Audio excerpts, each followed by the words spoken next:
Salutations everyone, here we are, we start where we left off last time. I actually was going to continue the main story today, but I completely forgot that we still had to finish this DLC. So, last time, we started the Valkyria DLC, and I didn't know that it was going to be a second chapter actually, a second stage. So Valkyria, she's blend poisoned. She's probably not going to be the broken unit that we all know. That is until we save her, most likely. I assume that if Johan goes in there and uses a Ragnite, he can probably clear away her debuffs? Probably? Probably. Alright, I think we're supposed to attack with everything we have. It's gonna be tough without Valkyria. We have one tank, but our tanks suck, as we know. I suppose we should... I think our Lancer will take care of the enemy Galleon tank. Our tank will take care of that Gatling gun. They do also have a Lancer, so I do have a sniper, okay, that's good. They also have another sniper there. Now, they have two snipers actually, fuck. Alright. I'm gonna move the sniper first. Oh, we're above the wall. Interesting, okay. Alright, I am going to snipe that Lancer though. He's the one I want to kill first. We're gonna need... Oh, goddammit, he's behind... He's behind the sandbag. Oh no, he's crouching. We can't hit him with the head anymore. Alright, fine, that's fine. I mean, no, it's not fine. Maybe I should have moved the tank first. Oh, that's Valkyria. But I wonder, can she still be used though? Where do they have that sniper, I wonder? Ah, all the way over there. I'm gonna need a miracle shot. Oh no, it's too far away. I can't kill him in one shot. Alright, we'll kill this guy then. He's an officer, so... God damn it. Aha, Empire weapons, am I right? How amazing. That was a waste. Alright, I'm gonna move the Imperial tank first.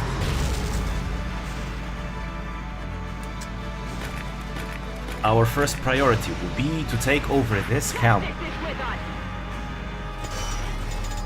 Gatling gun can't hurt me. Alright, now our sniper can one-shot the Lancer. And we have to do that because our tanks suck. They really, really suck. There you are. Don't miss this time. There we go. That's more like it. Our tank can probably just destroy the rest of the base by themselves. All we need is an infantry unit to support them. So we'll have to go down the stairs. Let's see. Oh, I cannot use Valkyria. No, I cannot. Alright, in that case... Actually, I still want to use... my sniper. Because this... Oh nice, he got a buff. There we go. Another officer down.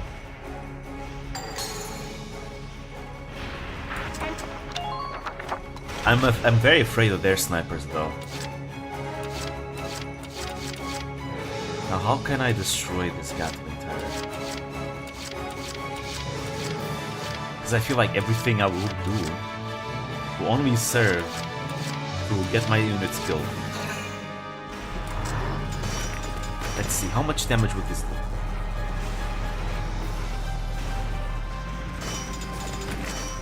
Maybe I need to use a tank shell? Oh, alright, this will work. Hell yeah! Alright, bringing the tank here was a good decision. Now we just need to bring an infantry unit over here. We'll bring a scout. Kurt, you're up. You should have enough movement to get there. Yeah, scouts are great at that. That's the whole point of scouts. They're very versatile units.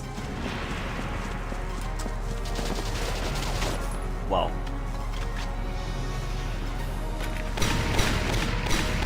Ah, come on. You had to miss all that. Now you're going to die, Kurt. See what happens? God damn it.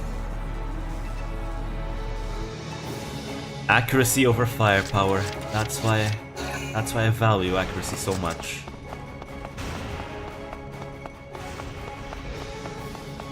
Because supposedly Empire weapons have more firepower, right? But they're not even that much stronger, really. Alright, die now. I do like the sound effects of Empire weapons much more. They have more punch to their sound. Alright. We got the base, however.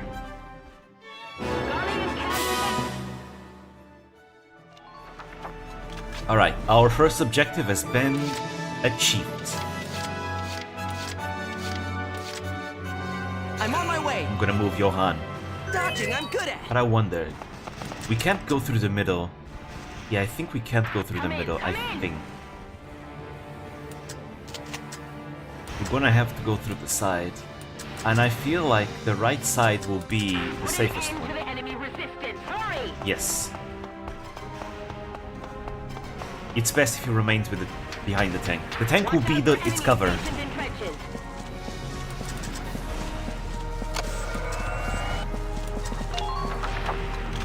Alright. Hopefully Salvaria can last a few turns by herself. She still has a gun. She should be able to defend herself. But I'm very afraid of the snipers the most. Alright, shock trooper incoming. He's probably going after Salvaria. Most likely.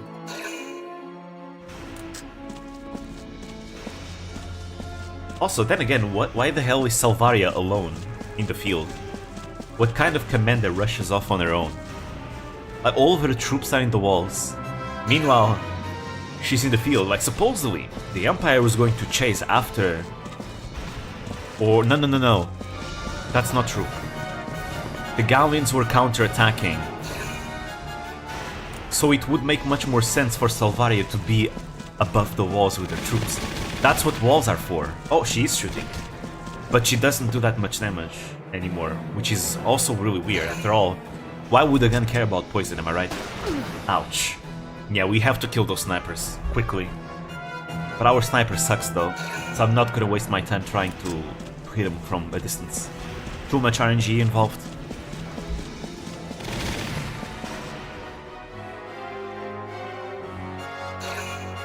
But at least she can defend herself a bit. Ah, those gunshots are so satisfying.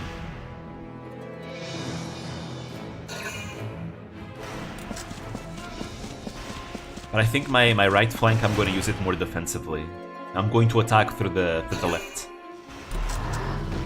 Ooh, nice.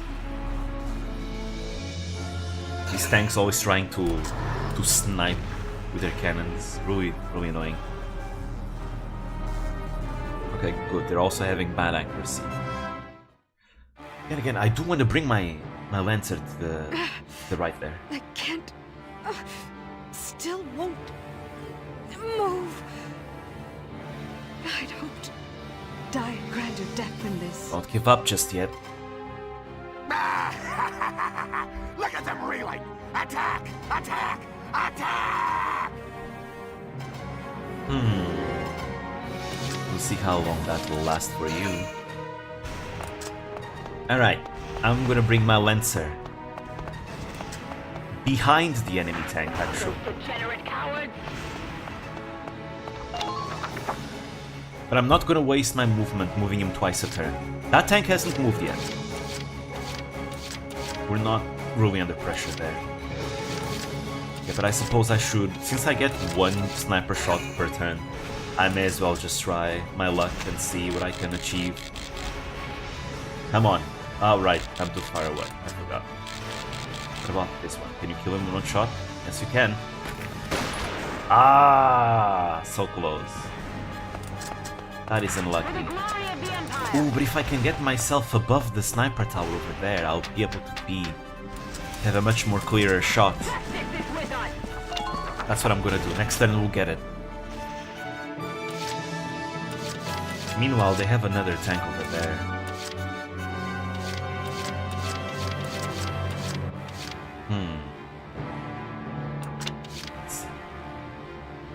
Let's bring Kurt back. It's a big shame that my shock troopers are above the walls because they have terrible movement. Gonna use way too many movement points to get them the front. Alright, I'm gonna use my tank again. I'm gonna see if I can destroy the enemy tank with my tank. That tank is the only threat. But if I prioritize my movement to destroying the enemy tank, it should be all fine. Did we become the enemy? Yes, we did. We are now the Empire. 5 shots though, that's annoying. Okay, I think if I can destroy the tank though, it will be worth it using all our movement points. Oh, we can only move twice more. Well, that's not good. I very much look forward to being able to play with the Galleons again after we're done with the DLC. Because I really dislike the Empire weapons. They are inaccurate as hell. We're playing the DLC. I completely forgot the DLC came with a bundle. Alright. DLC is just a few stages. I think this is the last one. I don't think there's any more after this one. Anyways, my tank is probably gonna get 2 shots. We need 5 shots to destroy the enemy tanks.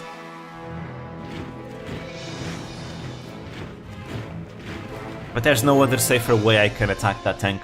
If I bring in a Lancer and another unit, it's gonna use way too many movement points. I'd rather the tank be destroyed and weakening the enemy tank so that I can bring a Lancer to then finish it off. Also, there we go, that tank is now moving.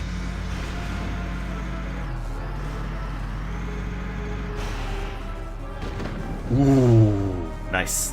That tank really hates our sniper. Yeah, see that? See that? We're done in 2 shots. For us, it takes 5 shots to destroy an enemy tank. The Empire should have probably invested into some better quality equipment. I don't know.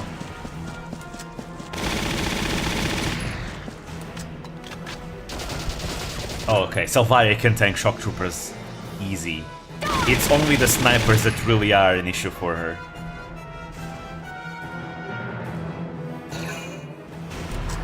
Uh oh, he's moving again. No, don't. I need that sniper to defeat enemy snipers.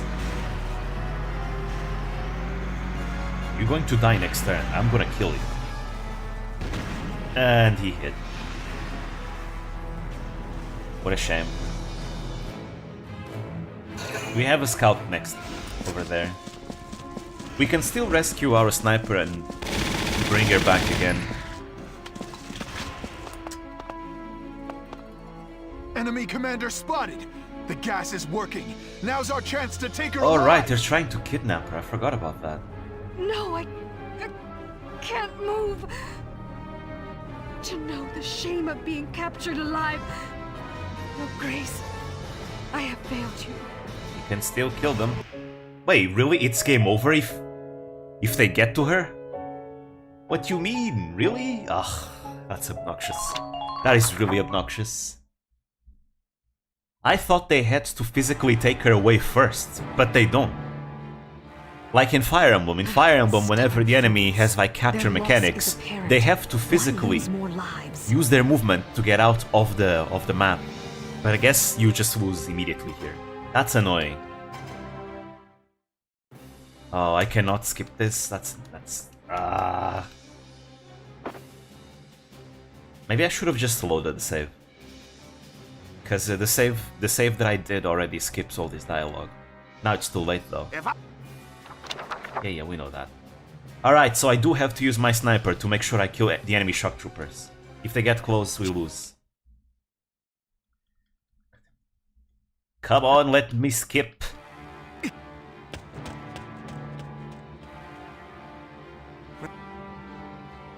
Alright. Yeah, we need to kill the enemies that are approaching her then.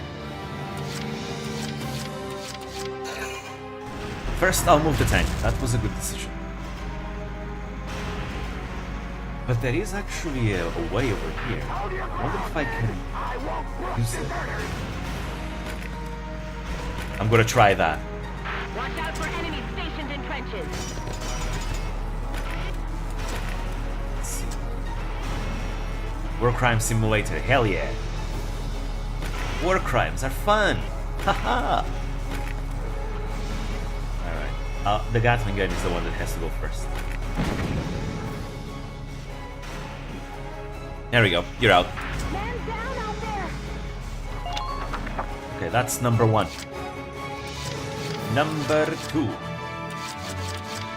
Our sniper. I'm still not going to shoot the enemies over to that side because it's really just a gamble. But you will die first. There we go. Officer down.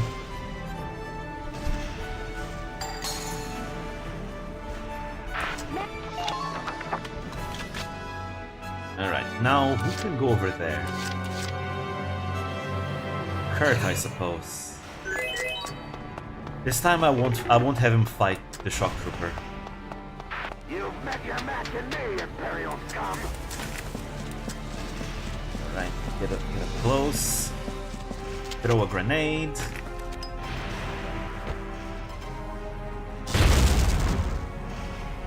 Alright, no more cover for you. And the base is ours.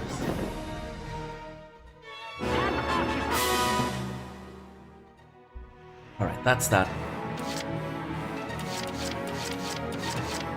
I think I'm gonna move my sniper again.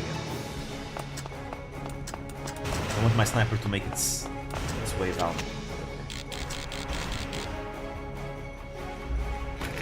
This will provide my tank with some support.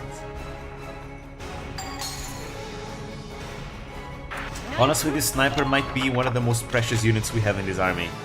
Need to keep her alive.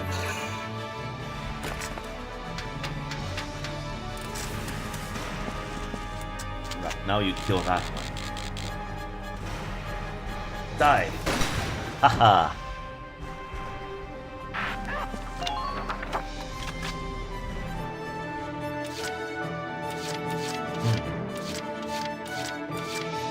Okay, I'm going to experiment and see if I can actually open up the way over there. Okay, sure, well, we can. We are the ones defending. That means that all these facilities are ours. If we can't open a gate from the inside, I feel like that's a huge design flaw. Oh, those are non-destructible? Are you serious? They're non-destructible. Alright, game, you're gonna be like that, I see. I can't go over there.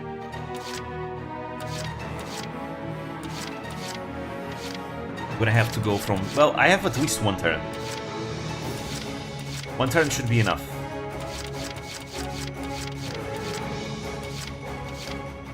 Now, as for the other enemies, however... I'm on my way. Maybe... Dodging, I'm good. No, we can't use Salvaria, she's poisoned, she can't move. Maybe there might be an exception if I bring Johann there, since he's supposed to be the one that saves Salvaria, I think.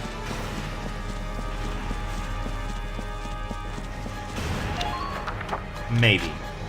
It could also just be Copium on my side. Commencing action. Dodging, I'm good at it. Well, we'll have the sniper in place soon. Nope, Johann makes no difference. I really feel like that's a bit of an error in communication by the stage. Oh well. Go, Elvin. You're going to be in position to destroy that tank.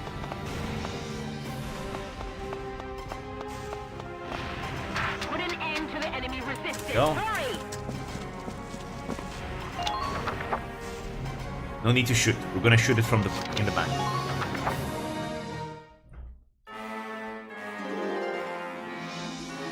My idea is now to put the sniper on top of the sniper tower so I can shoot the enemies approaching Salvaria.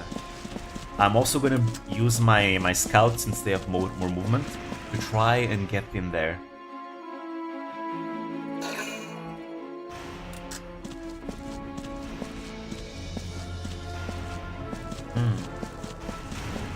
Salvaria can intercept the enemies, which will stop them on their tracks. The problem is that sometimes she might not be facing them, and then they have the movement to get to her. Oh, well, this guy got getting shredded actually. But something tells me it's the shock troopers that will try to get there. I don't think the enemy scouts will. Because there's a scout already in range. That scout could easily just get to Salvaria turn 1. Take this. Yeah. Also, that scout is a special character. Musad the most. So he's not going to be trying to capture her.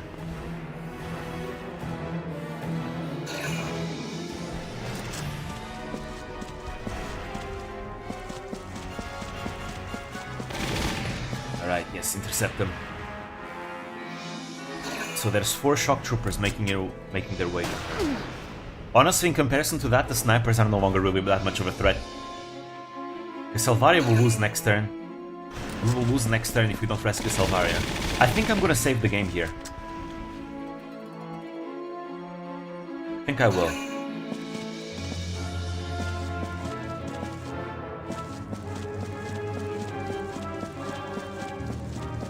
So this is a big map. Do we really have to make our way all the way there? I suppose when we get Salvaria back, she can do it alone. She can even destroy tanks by herself. More or less. He needs to get behind them for that.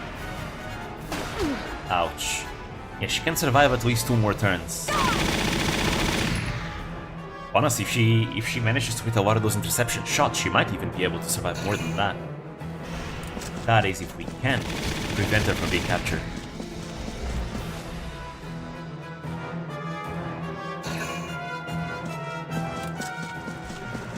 And they have a lot of movement points. It's because they didn't use the tank. Alright. Let's go save her. Yeah. We've seen this. Alright, I'm gonna save the game.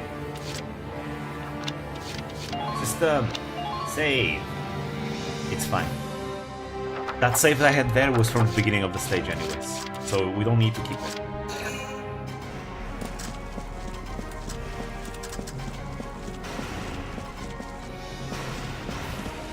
Oh no! So close! I need to also resupply my sniper. Commencing action. That's a job for Johan. Dodging, I'm good at. Alright, Johan. Resupply. Justice is with us. This is a bit dangerous though. If I can go behind under the Enemy trench. spotted. Yeah, that's why the trenches are there.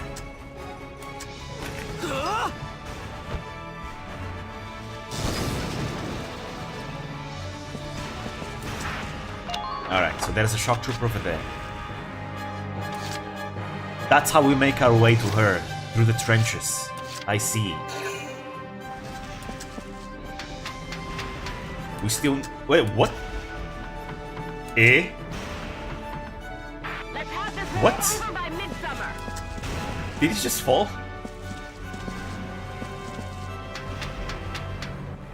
What the hell was that? What the hell was that? Alright. It glitched out. Ah, come on, don't start missing everything now. Oh, them Empire guns. We need to kill this one first, because this is the one we can't get to. The other ones the scouts can deal with. God damn it. I'm gonna load a save if I miss another one. Just hit your shot, god damn it. Ah! There we go. What a waste of 3 moves. And there's another one that can get to her. Well, whatever. It's up to our scouts now. Because our sniper failed.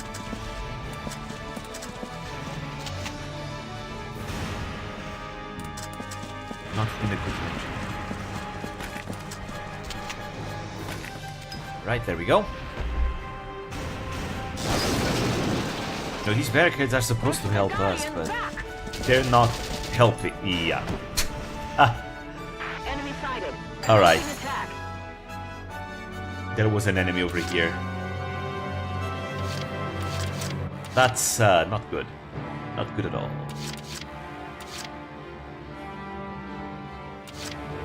Yeah, the entrance to this trench is over here. So this is the best trench. Yeah, I think I'm gonna load the save. This is a game over. I know game over when I see it. Alright. Now, I might be a bit lucky. Commencing action. We'll start by Dodging, I'm giving good at. the resupply to our sniper.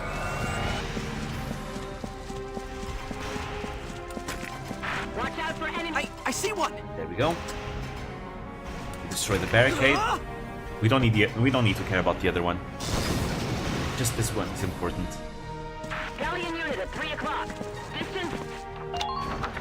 Alright. You're technically in the trench.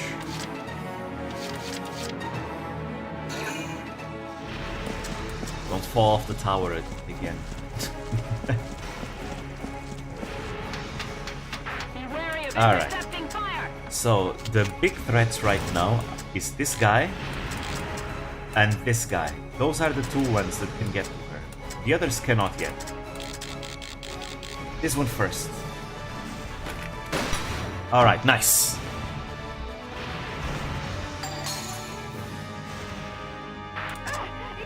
Now we kill the other one.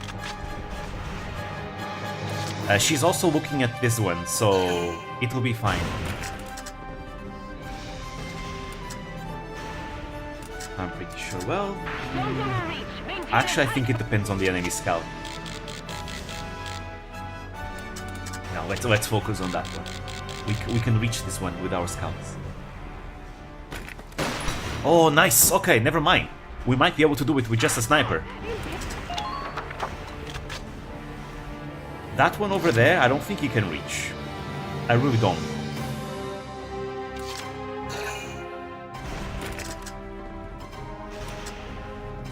Yeah, that one over there is too far away. Yes, let's just kill this one.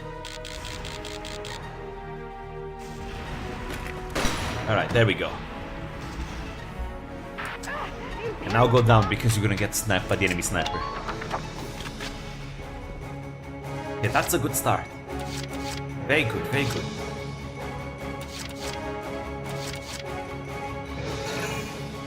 It's tank time! Because I still need to destroy the enemy tank, otherwise For we're the glory of the Empire. I can't really do much over there if I don't destroy the enemy tank. Watch out for enemy I mean, the priority, trenches. if I manage to save Salvaria, we'll be completely fine, even without the tank, but I'd really like to destroy that tank to give my own units some more freedom of movement. But I think we should be fine now.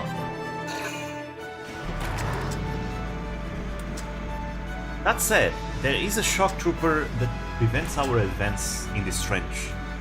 If I use my tank to destroy the barricade, that could also help. Can we reach? Hey, yes we can. Alright, nice.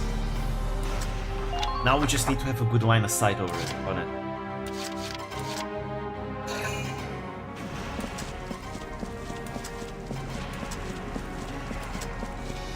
Let's have this war over by midsummer. Alright, let's see. Careful.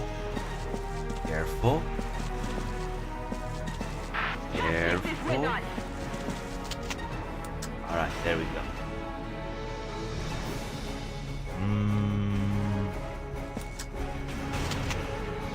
Right. That's not that good yet. Just a little bit more. Just a little bit more. Inch, that's all I need. Boom, boom, boom, boom. There we go.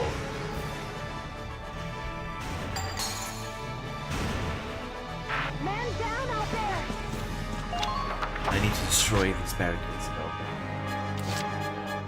It's safer to go with Kurt because he does not cause a game over. Open the way to Salvaria. I think we should be able to last one more turn, and that's all we need really. Watch out for enemy stations entrenched. We can't move away from here. Alright, we'll stay here. We don't have any more actions left. There's 2 more barricades over there as well. That's really annoying. Alright, I think Salvaria is safe. She might get shot by some snipers, but she can handle that. She also regenerates HP, I think. Alright, this tank is finally moving. Our Lancer is fine. Even if he gets shot directly by a tank shell, he'll survive.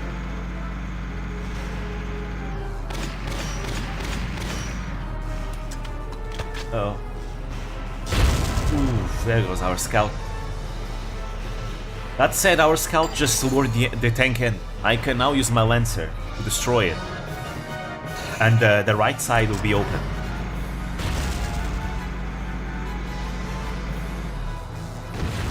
Ouch.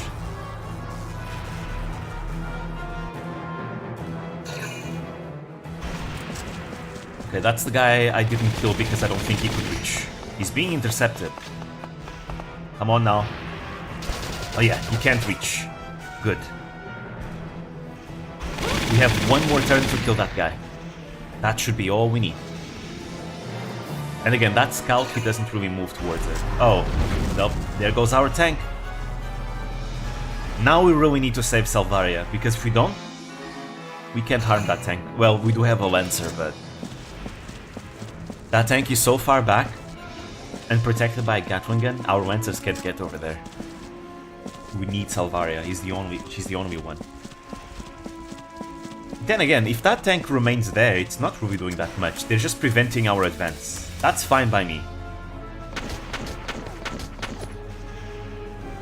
Because I'm not going to advance over there. I'd like to be able to move around a bit better, but since we're using the trenches, we don't need it as much. Also, we need to kill... we need to kill that scout to save our Lancer. Wolfgang, your turn! Oh, we barely reach over there. We're gonna have to move again. It's fine, we have plenty of action. We don't need that many to save Salvaria. Alright, I've got you now. Die! Enemy down. Alright, time to make you regret your actions. You moving in is exactly what I wanted. You fell into my trap, fool! And kaboom! Nice work out The there. east is open. Now we just need to save our scout over there. But we have 3 turns to do that. It's not really that important. Alright, let's see. Should I focus the snipers I'm on my way. or not? Dodging, I'm good. That is the question. I'm still gonna try and move in. I'm afraid of the shock trooper though. Come on, hit! You can shred our scouts. So maybe it's best if I use my sniper to kill the shock trooper.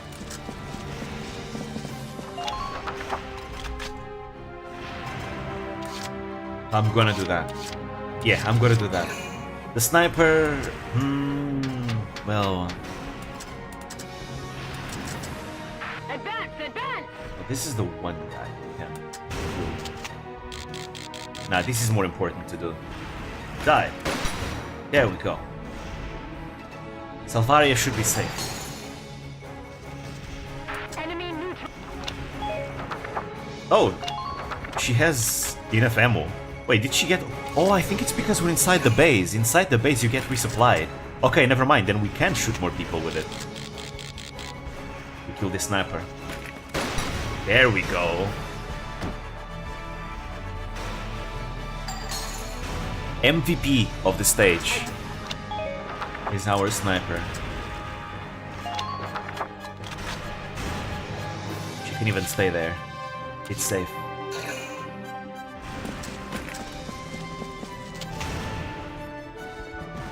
Wait, not close enough.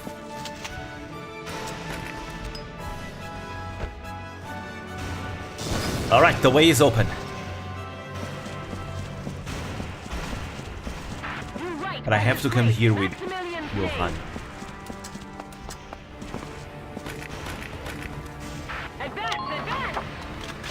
At least we're here. We can see every single way. Dodging, I'm good at. I'm here, milady. So all we have to do is use the Ragnate, right? Eh? Why not? Oh, I just need to approach her. General, sir, are you all right? Engineer, what's happening? They used chemical weapons, sir. Poison gas. It's interfering with your body's nervous system. I've got just the thing to fix it, though. You're safe now. Yes, now the stage should be real easy. They gassed us? Yes, war crimes. You came here for me? Into their trap? Of course, sir. But I've already injected myself with the antitoxin. I'm fine, General. Bold move for a little mouse like you, isn't it? You taught him courage. You were cut off from the rest of us, sir.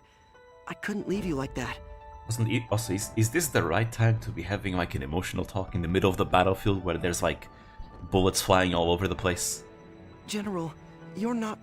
We are in range of a sniper, by the way. You're not alone either. There's literally a sniper that can shoot us right now. We can even see him from here. Valkyria or not, you're the reason I can keep fighting. He'll love in war. I've got the hypo-prepped and ready. It's fine, it's a turn-based game. The enemy can just wait until we're done with our turn. That's how war works, right? Of course. Thank you.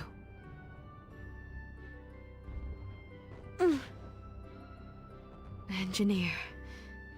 I never asked your name, did I? Sir, it's Johan. Johan Oswald Eisen. Very good. I shall remember it. There. All done. The effect should be fairly immediate. How do you feel? Yes, my body's responding again. Yeah, the enemy's fucked. The enemy is so Emperor fucked now. Be praised. You should recover fully in just a few moments. Thank you, Johan. I owe my life to your bravery, soldier. Please, see to the rest of the squad as soon as you... They're ready to fight, sir. It's already taken care of. Quick thinking for a tight spot. Well, I think someone's about to be made officer after this battle. Giving the enemy mental damage with the power of love. All Yeah, but I units hear think Johan's this. about to be The made an Gallians officer. have strayed from the path of humanity. A hero has saved our lives today. Let us repay him with a decisive victory in his honor. Alright. It's gonna be fun again. But I need to make sure Johan isn't gonna get sniped. I know you're there. Come out and fight.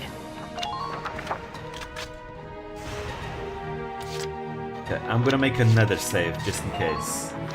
But I'm not gonna overwrite the other because just in case Johan gets shot in the head. Moving out. Moving out! I never miss. There you are, you. Prepare to die! Oh, some of our bullets missed.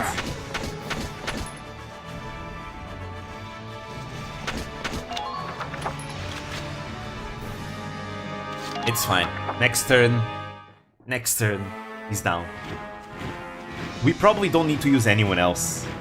Just use Salvaria. She'll do everything.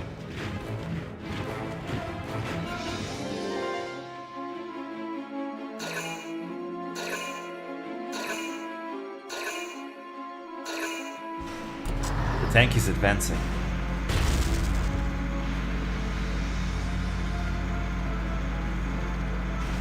But then again, the tank advancing is actually a good thing. It'll be easier to destroy it. Oh. He's not shooting at my sniper.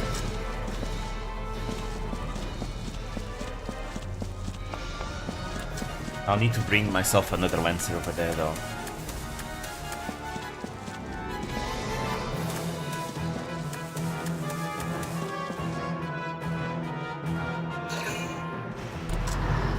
Now the tank is moving in. Keeping in mind I've killed so many officers, them using the tank like this is going to be very straining on their command points.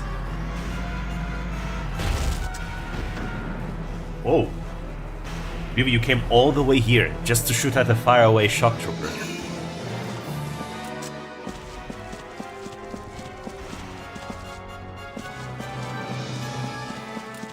Yeah, they're all avoiding Salvaria now, they know. They know. But it's too late. Alright, first things first. We'll save this guy.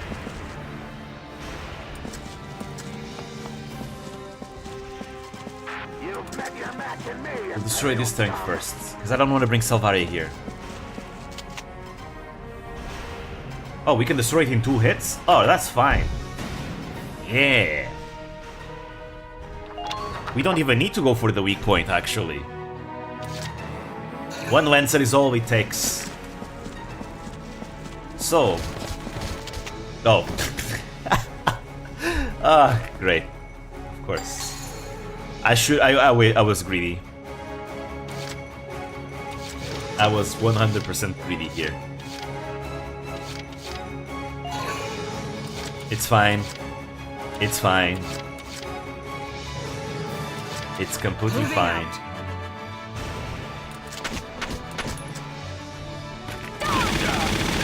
There we go. You're down. Yes! We actually took down an enemy ace! He didn't really do anything. What's an ace? Somebody who's lived through so many battles and won so much glory, they're living legends. Don't worry though, it's nothing guys like you or me need to know about. We're lucky just to stay alive. You're not even in the battle, Otto. You're not a unit I can control. Living legends, huh? Enemy neutralized. I wonder. I feel like this is foreshadowing. Enemy sighted. Alright. Let's destroy the Gatling gun now. I'm taking this camp right now. There you are. Right now, I said. Die!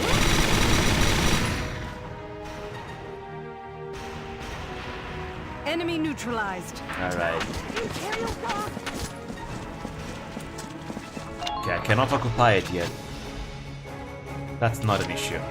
Moving out. I never miss. Oh wow, really?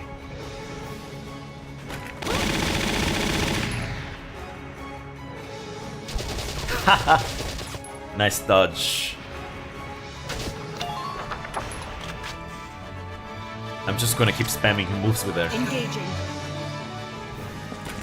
Nothing else matters now.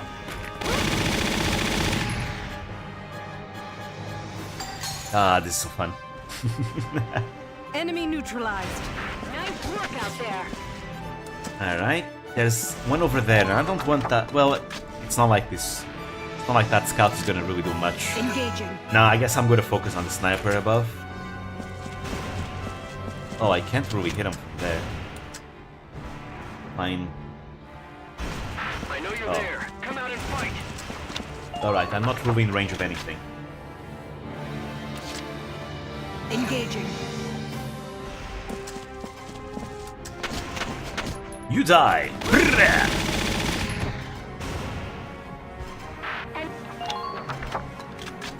Alright. Next turn, the camp will be ours. You can bring all the people you want. They do have a tank, I think, over there. That's something Salvaria is gonna struggle with. She might need some help, if at least to lure the enemy tank. Reinforcements, eh? Why would you go in front of Salvaria? What? Why would you go in front of Salvaria? You could have shot her in the back. I mean, it wouldn't do much, to be fair. She doesn't take much damage from scouts. Still, though.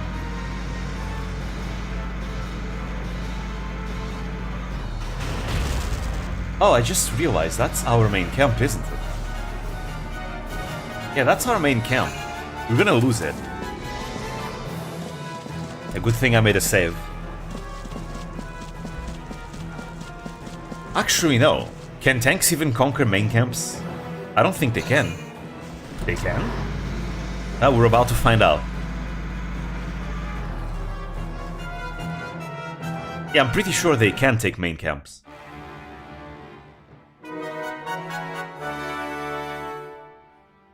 Pretty sure they can't.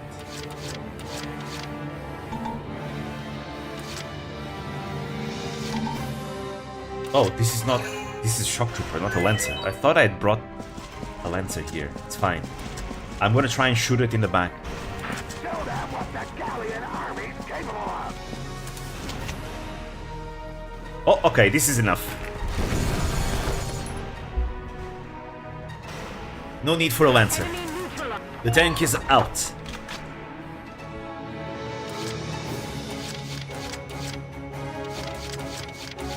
Alright, meanwhile... Moving out.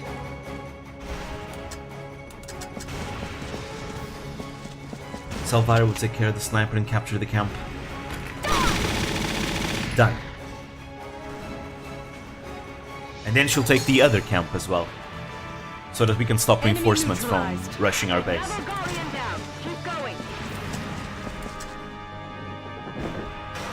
There we go. You can't hit me. Your rate of fire is slow as hell. Oh, I say as he hits everything. Oh, that tank over there must be the tank from the general. Engaging.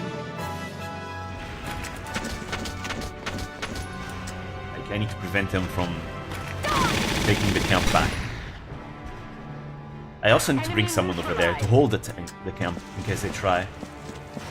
Take it back. There's 3 of you. I don't think I can line my shots to kill all 3 at the same time, though. I have to be happy with only 2 of them. Yep, there we go. Enemy neutralized.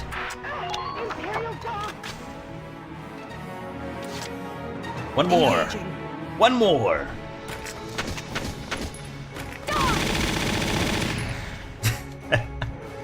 Enemy neutralized.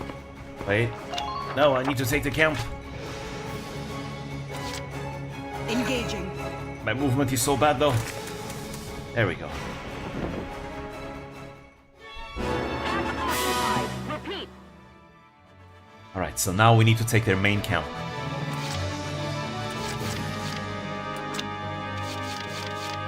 Guess I'll bring Heinz. Commencing action. And Johan Dodging, can I'm support good at it. Salvaria.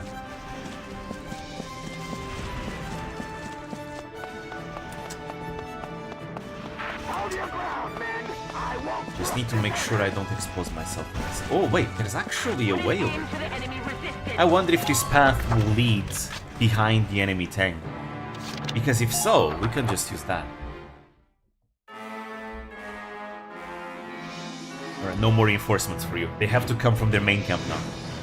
Yeah, well, It's still better to go from this path in the back.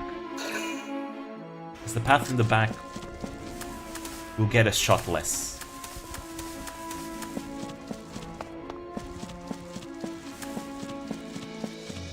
I may have overextended Johann. I still think he'll survive at least one round of... Never mind. Really? Really? Wow, he's that frail.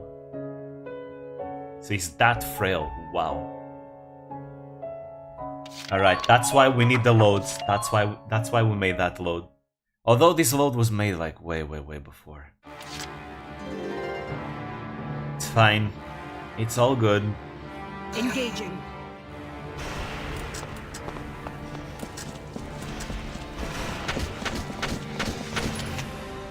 Alright, you. You die.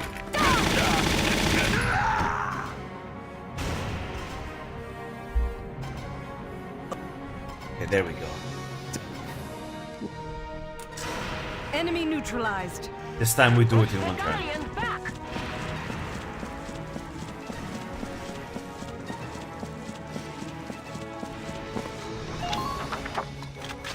We'll just do the same cleanup we've been doing the whole time. Now I know that shock troopers can actually destroy the Galleon tanks just fine. This might be one of those moments where the Empire firepower actually helps them more. Because if you try to use, the regular shock troopers from the main story against enemy tanks, they cannot destroy enemy tanks so easily without orders. With orders they can do it easily, but without orders they can. They do very little damage. But the Empire shock troopers have enough damage where they can do it without orders. Which is nice. We'll just do that then.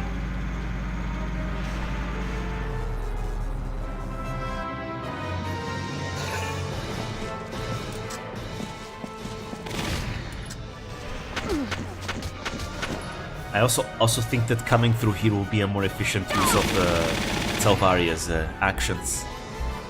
Meaning we should be able to clean up them faster than we did last time.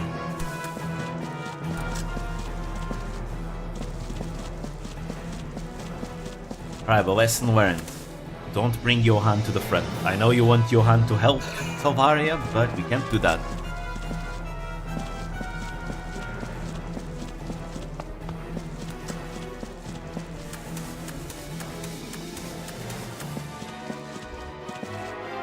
I wish there was a way to skip actions though. Kinda like you can do in Fire Emblem.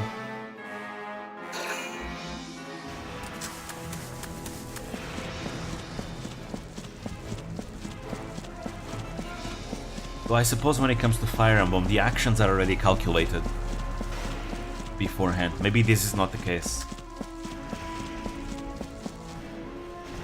Okay, this guy is actually a threat. He can actually capture our camps.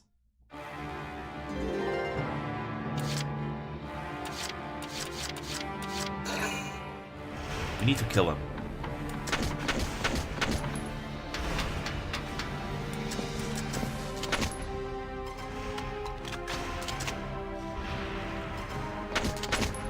God damn it, I want to move to the side. I couldn't.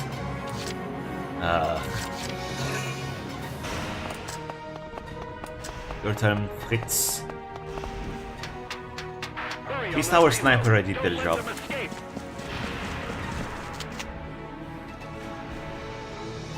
There we go.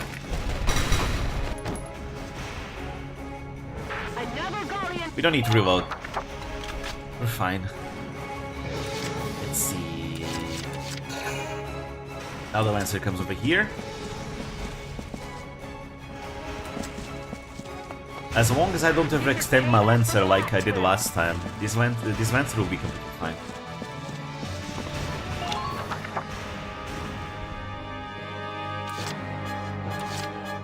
That said, I still want Fritz to go here. Just so he can hold the base. Just in case.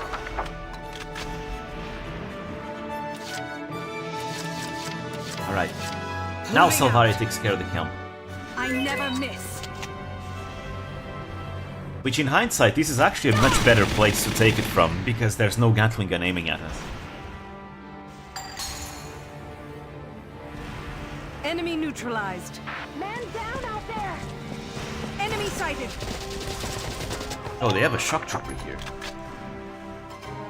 Right, I forgot him. Engaging. Unfortunately, this one I cannot kill I never miss. in one salvo. One volley, one salvo, one magazine. Yeah, one magazine would be the better terminology here.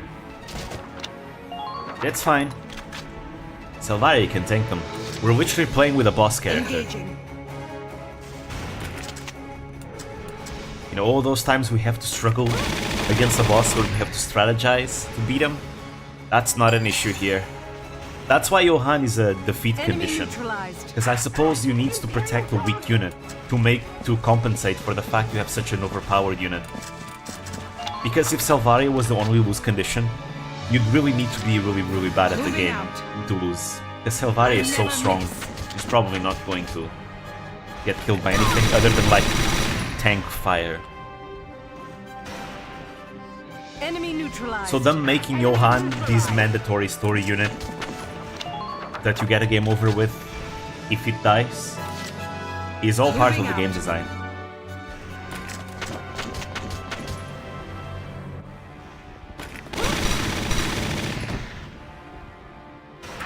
It's also a good way. It's also good storytelling. A good storytelling technique, you could say, because it creates a very good dynamic between a character that is very strong and a character that is very weak, and them working together and complementing each other's weaknesses. Because Salvaria is amazing at fighting, but there's a lot of things that she cannot do, and that's why she needs an engineer to do those things. She doesn't carry any Ragnite items, so she doesn't have grenades, she doesn't have any healing, none of that. She relies on an engineer to do all those things.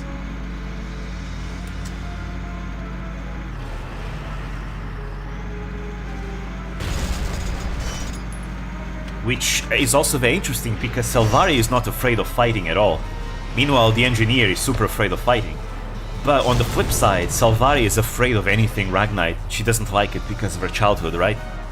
But the engineer is completely fine with that and can handle it, so they complement each other perfectly in their weaknesses. They make up for it.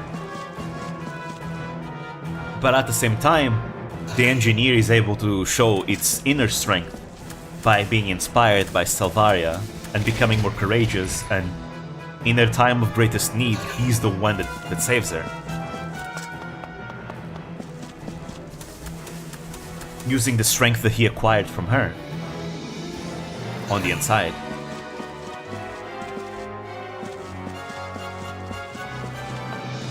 It's honestly pretty good. I like it.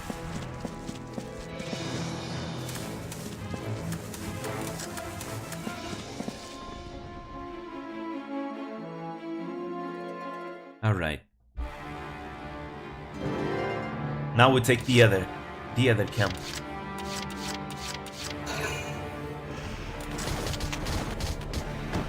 Oh, really? Come on. Are you serious? That thing kept shooting even though I literally was spamming the aim button. That's obnoxious.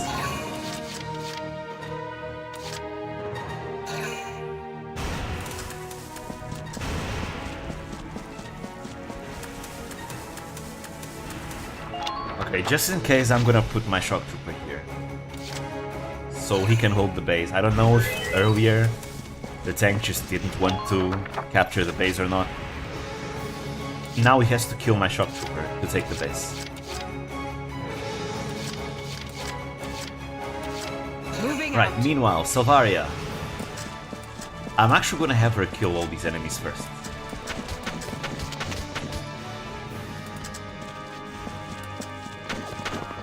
I want to line this shot. Ah, so close.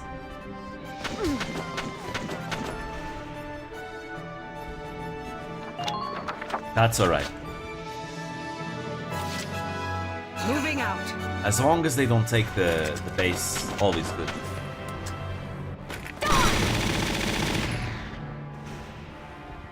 Enemy neutralized. Our base should be fine too. Engaging.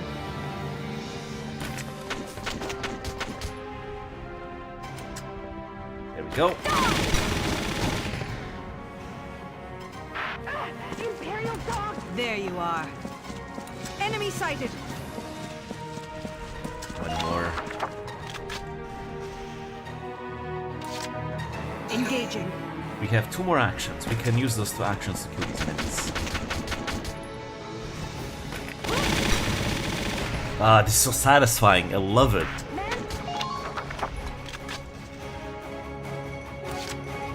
Moving out.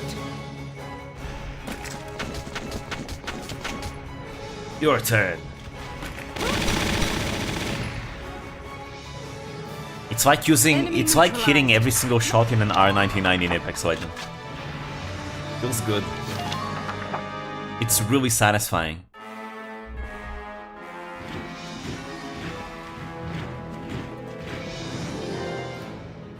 Nine-Kun. Oh, guess what? R99, huh? Well, that weapon is called Rum. Also starts with an R. Okay. Oh. Our Lancer is dead. That's alright.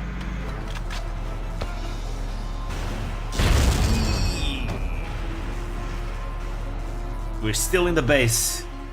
No, we're not. Fuck. Moment of truth. I think the tank cannot capture the base.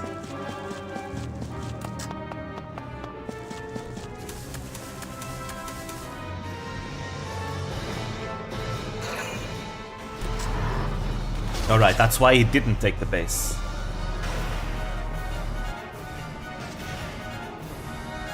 Alright, the tank is gonna be destroyed now. My reinforcements will arrive.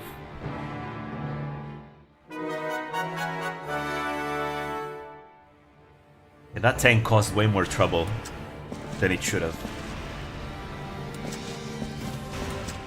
Hold your ground, men! I won't brook deserters! Say goodbye, friend. You caused way too much trouble. But it's over. Alright. That's dealt with. Engaging. Engage.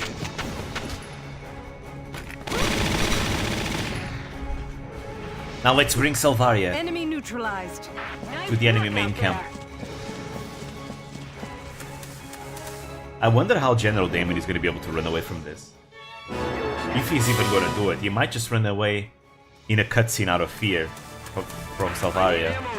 And then we have to finish the rest of the chapter. Enemy sighted. Hi there. All these enemies will die now. You first. Enemy neutralized. Imperial dog! There you are. Yeah, those Gatling guns are the reason why I wanted to go from behind. Engaging.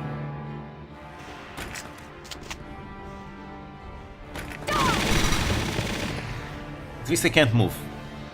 Enemy neutralized. Enemy neutralized! Let's flank them.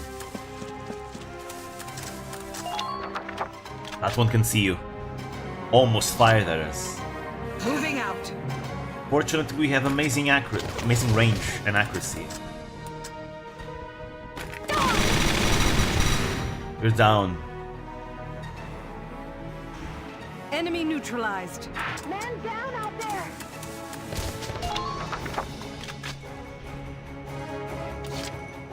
Engaging.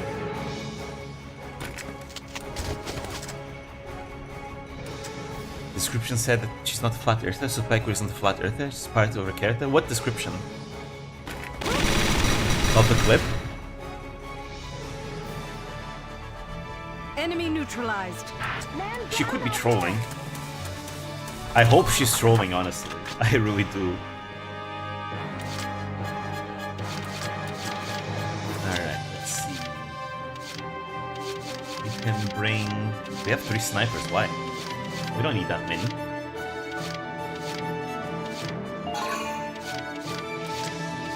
We do want... I do want to bring Johan. So you Dodging, can I'm good at. heal Salvaria.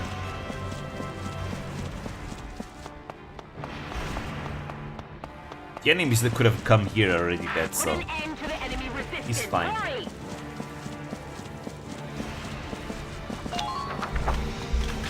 I should probably save, so I don't have to repeat all this. Let's see if I survive now.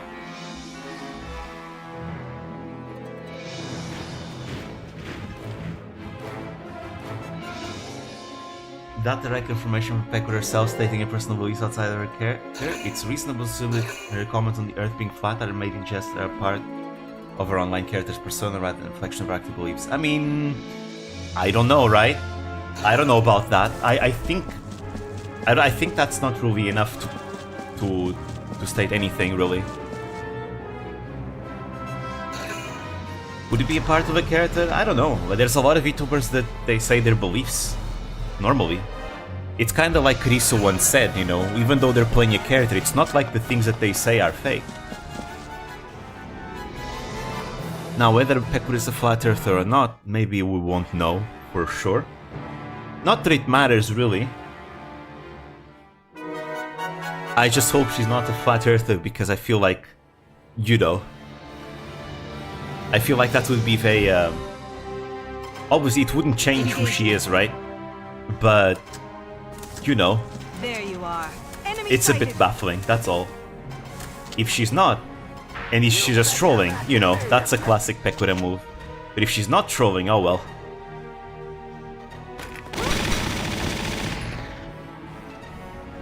Enemy neutralized. She'll be my Kamiyoshi regardless.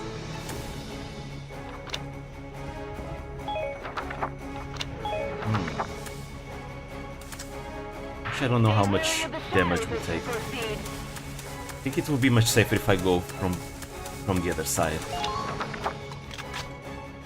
But I don't know if we can. I don't know if assuming that she's not. I don't know if assuming that she's not a flat earther is any more correct than assuming she is. Because generally, you'd think that when someone says something, you'd think that they actually mean what they're saying, unless they're making it clear it's not true, right? When it comes to Pekora, I can very much see her just trolling. It would be the kind of thing Pekora would do. But at the same time, you know, she's never said, guys, I'm just kidding, right? She's never said that. So assuming that she's, you know, that it's just trolling also isn't correct either, I feel, in my opinion.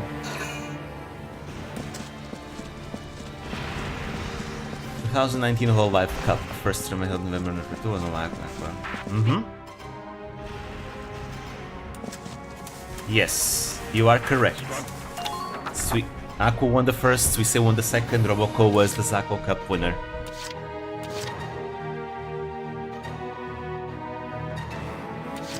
Then Nekomato Kai was a champion and Mio won in the Zako Cup. Yes, very much so.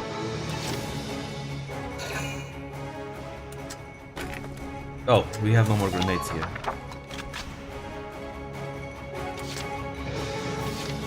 Commencing action. Dodging, I'm good at. Then Suisse won again, and Subaru... Wait. 2023 World New Year Cup, Suisse won, yes. Wait, who got number 2? Number 2 was Mio, was Marin and Mio though. Galleon unit spotted. Oh, do you mean like the group stages? Cause yeah, Subaru won the, I think she won the group D. The group D. I know you're there. Come out and fight. Number 1, and Mio was actually number 2 in that one. Was she part of group? Yes, she was. In 2023, Mio and Subaru were part of the same group. Subaru won actually group D. Mio came second place in group D. Suisse was in a different group though. Was she in group A? I think she was in group A. Come on. Yes, hit. she was in group A back in 2023. And she was the winner of group A. But for the overall results of the tournament, Suisse won, with Marin second and Mio third. Mio technically tied with Marin, but due to the rules of the tournament, because Marin got more higher rankings than Marin overall in the races, she gets second place. It's the same logic as to why in this year, 2024, Toa is the champion and not Suisse, even though they tied. It's because, well, Toa got first place twice in the finals, while Suisse only got first place once. So that's the tiebreaker rules that they used. It wasn't like a coin flip, like some people say. These rules have been a thing since the very first tournament. That's how they do tiebreakers since forever.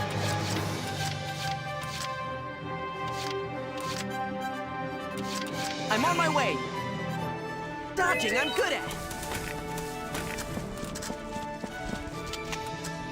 Alright, there we go. I just tend to stress that part a lot, because I know that there's a lot of people that don't know that much about the Homo New Year Cup, and I've seen a lot of people, some people that were a bit angry in clip comment sections. Not that many, but a few people that were a bit angry and said it was bullshit that Suisse was made second place only so that she wouldn't retire. You know, it was a coin flip and all that, when in reality that's not the case. Fortunately, usually whenever there's a comment like that, there's actually a lot of people that tend to clarify in their replies that actually that's not how it is. It's part of the tie-breaking system that they've been using since forever.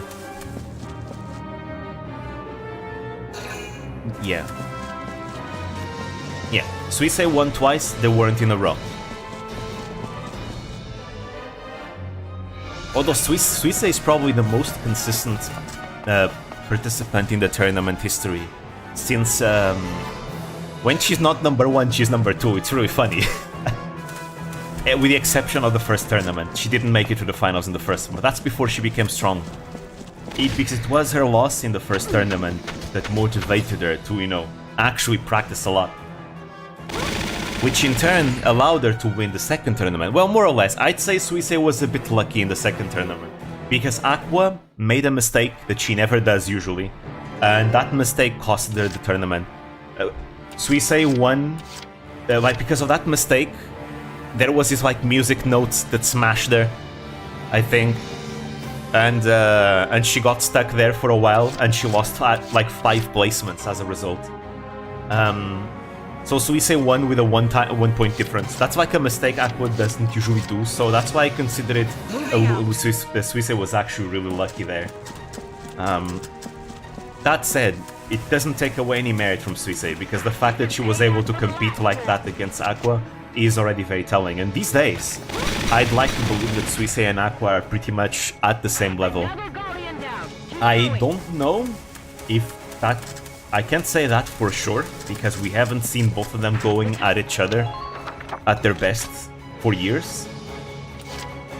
The last time they've gone at their best against each other was literally the second tournament. Since then, they've never been to. Aqua participated in the third tournament and didn't make it to the finals, but like I've said before, Aqua did not practice for that tournament. She was way too busy playing Apex Legends at that time for her solo master challenge. So she spent all her time playing Apex rather than practicing. She practiced the day before the tournament, and she was super rusty. She was committing lots of mistakes she doesn't do, and she was not being able to execute many of the mechanics she usually does. So that's why I don't really use their performance in the third tournament as a telling that Suisse is better, because Aqua's performance in the third tournament is not really reflective of her peak performance, which she can easily recover if she practices, because again, Aqua and Suisse are very similar. They're very similar in the aspect that when they both want to train for something, they both get insanely good. Aqua is the same way. Enemy sighted. Alright, time for you to die. Oh, I won. And Aqua for the... let's see, last year, Aqua actually practiced a lot to participate. She only did not participate because of a family marriage that day, which the timing just wasn't right. Because she wanted to return and participate and win. She really wanted to. Unfortunately, she didn't. This year, I don't know why she didn't participate, but last year she didn't participate because of timing.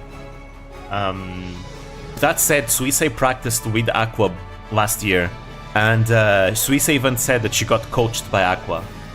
Suisei still recognizes Aqua's skills, very much so. And she continues to learn new things from Aqua.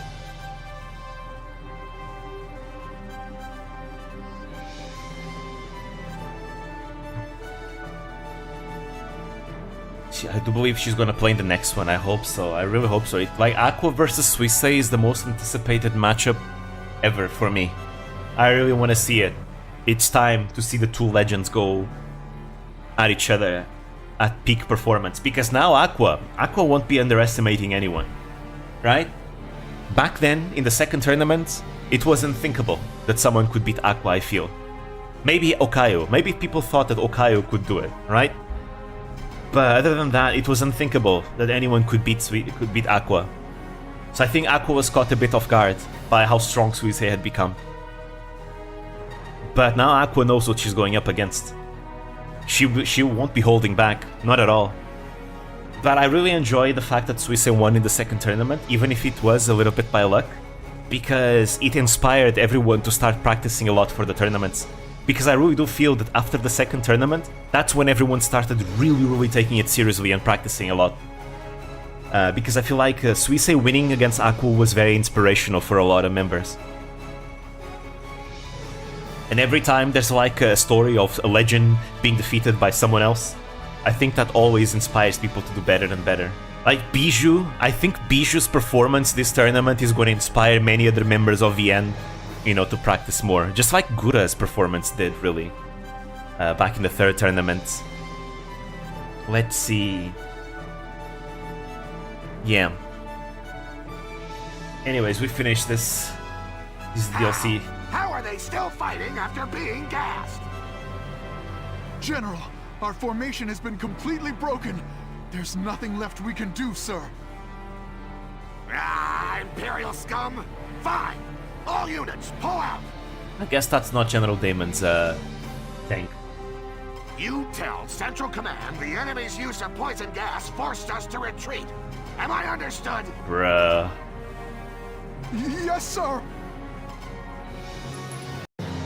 Not only is he a war criminal, he's a liar too.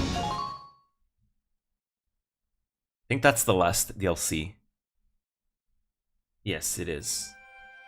I think. Johann Oswald Eisen. Sir, Whereas you have performed selflessly and heroically in the field, I hereby bestow upon you the Order of the Iron Star.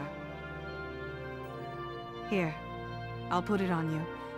Stick out your chest. Eamon is the reason with the militia to do all the work, true.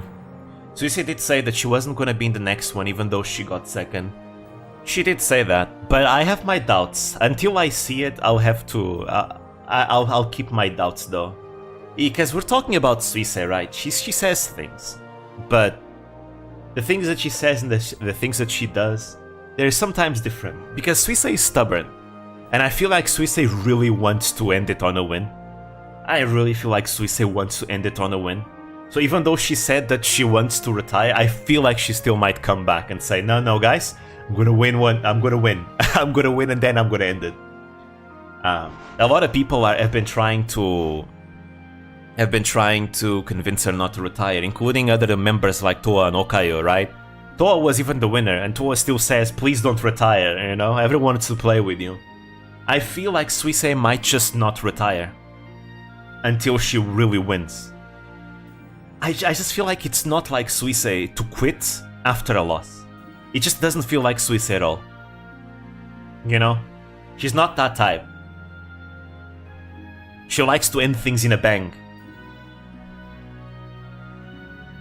I will pay for Danganronpa for you to see you play it. One day I'll play Danganronpa. As of now, my list is a bit too filled, but I'd like to play it one day.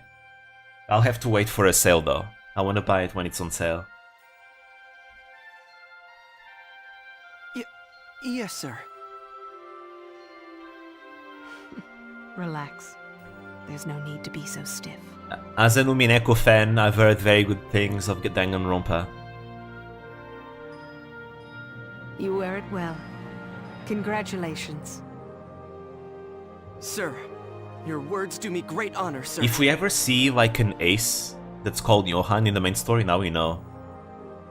You have Steam? I do. You were in the paper, you know. I mean, that's how I buy all these Oswald games. the Iron, they called you. Oswald the Iron. Well, now you know, everyone. Now you know. If we see a guy called Oswald the Iron in the story, we know who he is. That means we're gonna kill him. Yes, the other boys in the squad were teasing me about it. The little mouse, square in the spotlight. This operation has given me cause to rethink my conception of supply and support in combat as well. I plan to work on refining orders to cure and assist my men henceforth. That said, I heard you've applied to be reassigned from engineer to scout duty. I was gonna become a scout now. Yes, sir. I've thought about it for quite some time now. I see. You look every bit the soldier now. Regardless of your role, I'll have you stay in my unit. I look forward to more good work from you. We've actually killed quite a few scout aces. I need to check. Sir. If I buy Danganronpa I for you, never how told the long it general. would be before you play it? couldn't. I think it's best if you don't buy me Danganronpa though. Because right now I have a wanted bunch to of tell plans her of she things that I was the really want to reason I do. became a scout. So I could So join I her don't at the want front lines to to keep fighting at her hasten side. things up due to money though. If a rank-and-file grunt like me could help ease her loneliness, even just for a time, that'd be enough for me.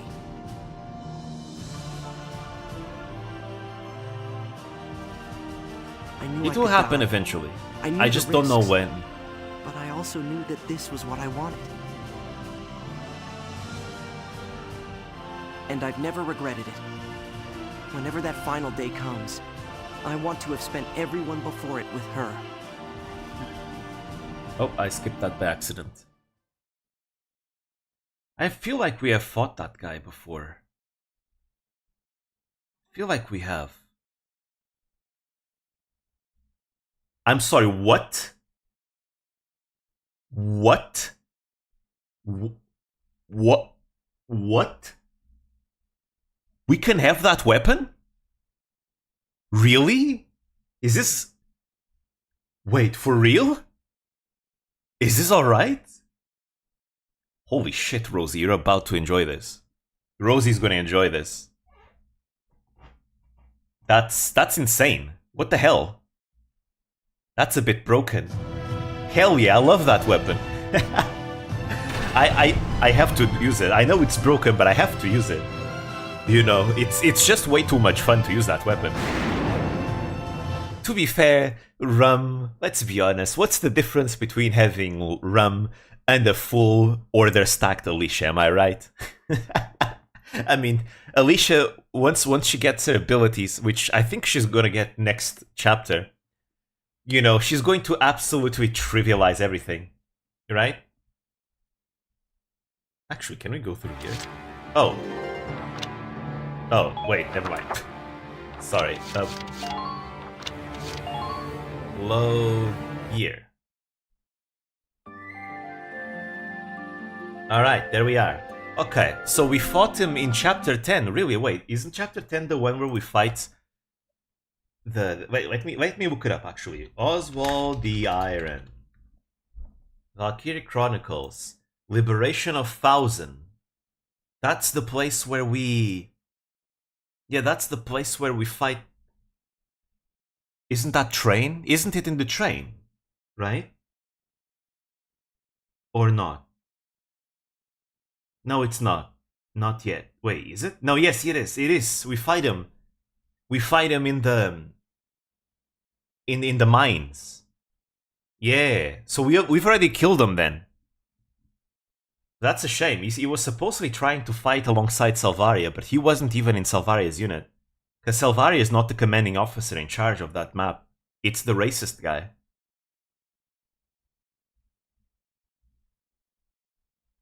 Oh, never mind. He survives that. I'm looking at the wiki, and it says he actually survives that chapter, even if you defeat him. So we're gonna fight him again. Yeah, we're gonna fight him again. Let's see. Ah, I see. He becomes promoted eventually. And what is this? And he appears in a bunch of other stages here and there. Alright, I see. What about this guy? The Aloy. Outskirts of Brawl. In a skirmish mission played on export mode. Alright.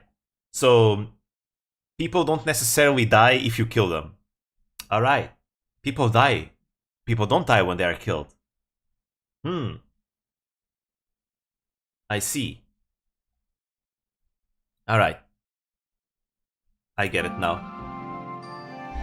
Also, before that, I think I had unlocked a new special stage. I think this one was dedicated towards Rosie. Wasn't it?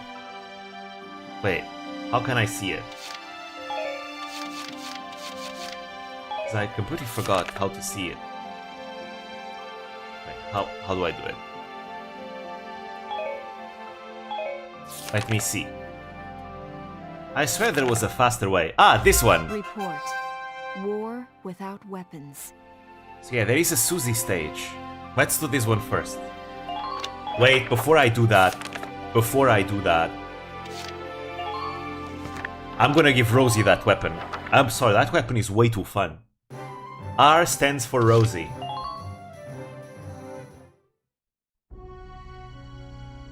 Hashtag DLC privileges. First time I played this, I didn't have the DLC.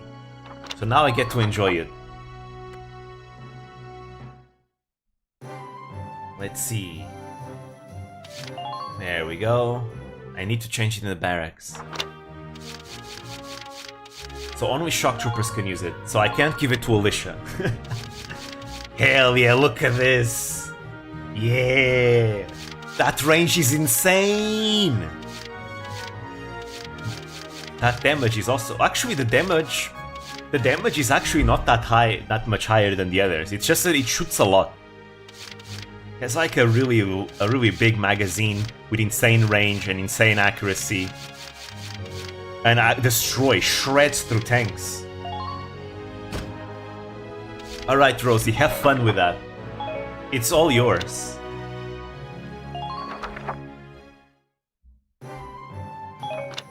This is gonna be fun.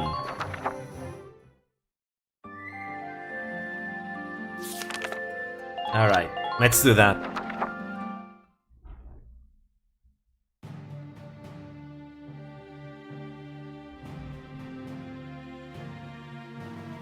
The battle at Nagyar is almost upon us.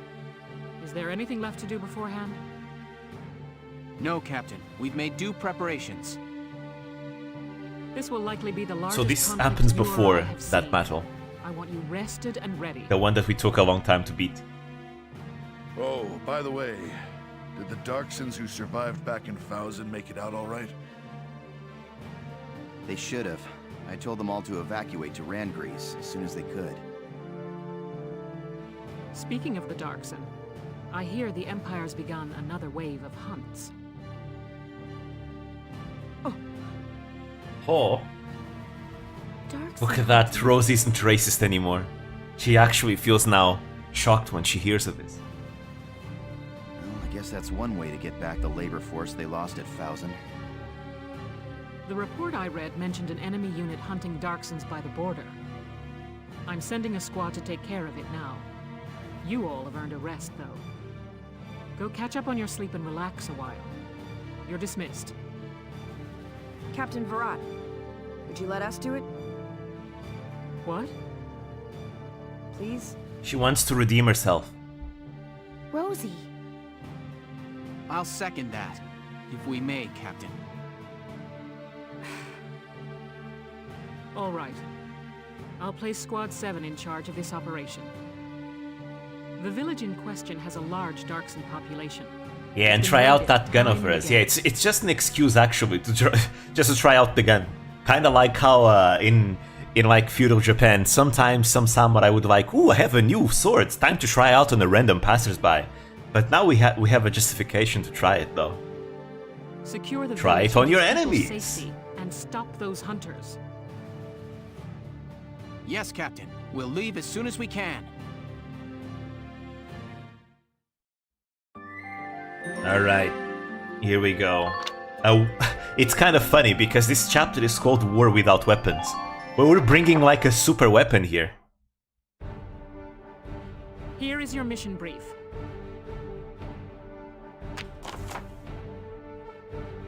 We've got a fix on the location of the Imperial squad, responsible for the Darkson hunts. Your squad will take a position along the path. Oh, I remember this one. I remember this stage. A bit of annoying, actually. There's a lot of hidden enemies, if I remember. Once you see them pow, swipe out the entire squad. Your objective is to neutralize every last Imperial soldier. Don't let any of them get away. Even if one survives, it's only a matter of time before they find others to come back. Even one survivor will mean mission failure this time. You of all people should know these people must be stopped. Alright. A good thing we brought that gun.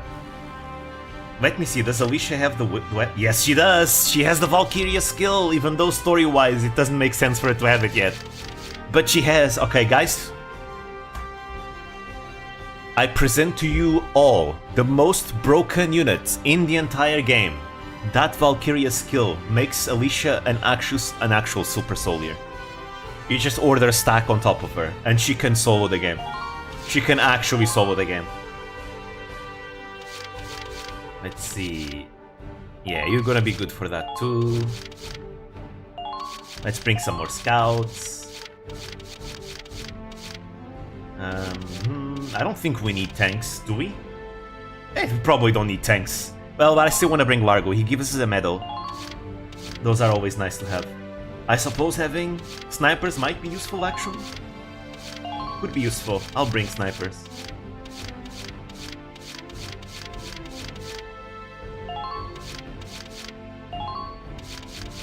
No more need for any more shock troopers.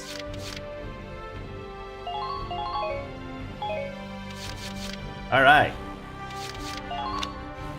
Here we go. If there are no questions, let's get started. I wish you good luck and happy hunting. I'm gonna be very happy indeed, don't worry.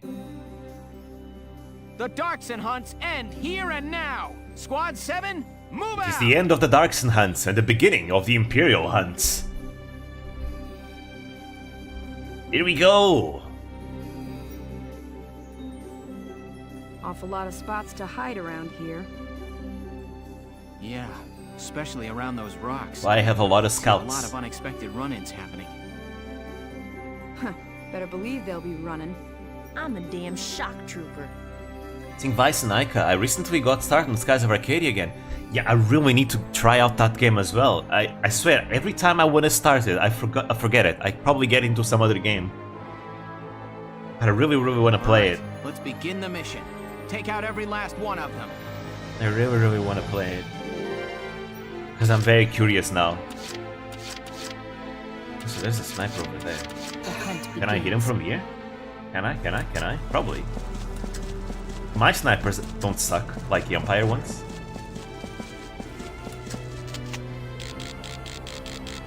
Yeah, see, my snipers don't suck. Nothing personal. Sweet dreams. That's one down. That's how you do it. The hunt begins. We can shoot more. Oh, they do have tanks. New prey sighted. It's fine. I brought a Lancer. Its mechanics is a bit dated, so I've been hoping for a remake. Dated how much? How so? Nothing personal. I tend to be actually quite patient depending on the game. The world's better off with those oily dark hairs dead and gone, you idiots. Get in our way, and we'll be all too happy to send you to your next life. Sweet dreams. To be fair, every time I go back to Trails in the Sky, I do also feel like the difference in how dated the new ones are. But, I mean, the old ones are. Leave it back up to me. But it's still very enjoyable. Then again, I play old Fire Emblem games, so I'm used to going back to previous games, old games. It depends on the game, I suppose.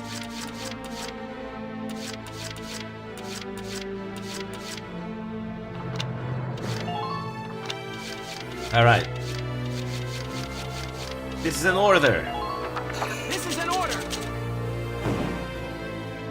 All of you, focus on defense! This is what we'll do. Moving out. Here goes Alicia, the super weapon.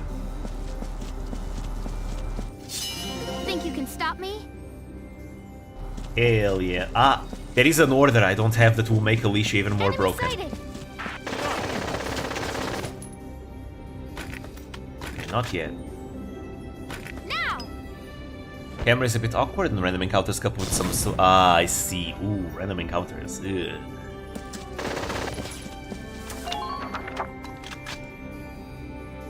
I do prefer overworld encounters indeed. Think you can stop me?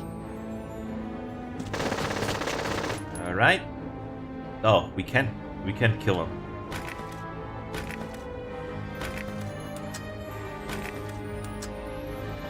Oh well. It's goddamn debuffed weapons. He doesn't even do that much damage towards us. I mean, I have the order, the defense order. Moving out. Can't beat the smell of fresh soil. Please hit. Bit of a waste, I'd say. But yeah, I'm still gonna try it out. There's actually a few older games I want to try out. I'd like to try the that one Korean RPG that was inspired by old Falcom games, Arcturus. I think that's the name. I'd like to try it out. Also has some very interesting, unique mechanics. Let's do this. I feel.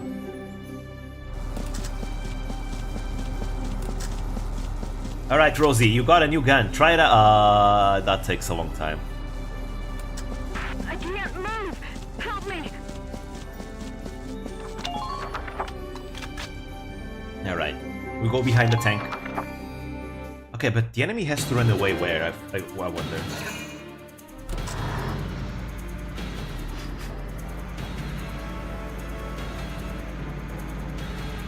Maybe I should have given my army evasion boost. Oh, wow. My rifle. Where's... The enemy tanks are the true snipers, really.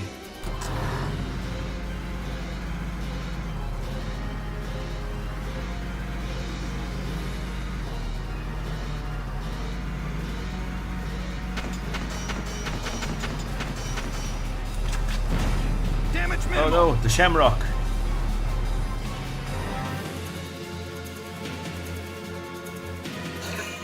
Oh, they have a sniper here? Well, fuck that. Okay, he's alive. Hi, I'm Ted!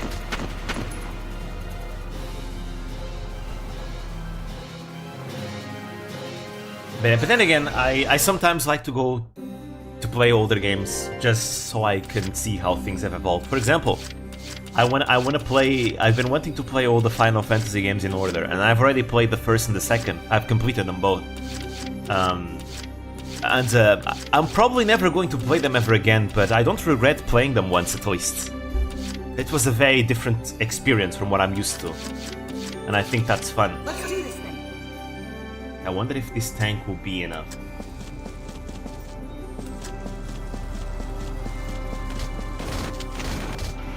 Ah!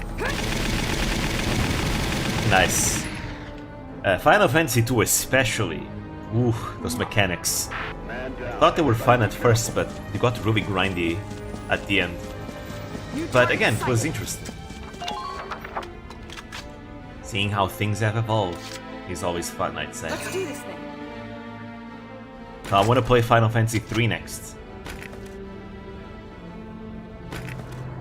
Real now. Surely, I feel like flamethrowers are not good enough. Go down.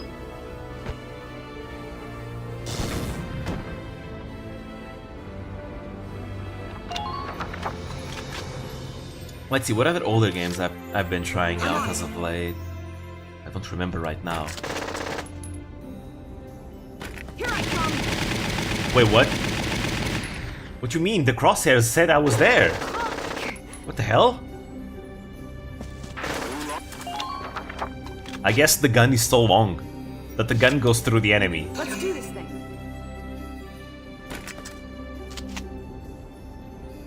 Alright, die now. Also, is it just me or the gun is a bit more balanced? Enemy sighted. I feel like the gun got balanced. The firing rate isn't as fast. Right?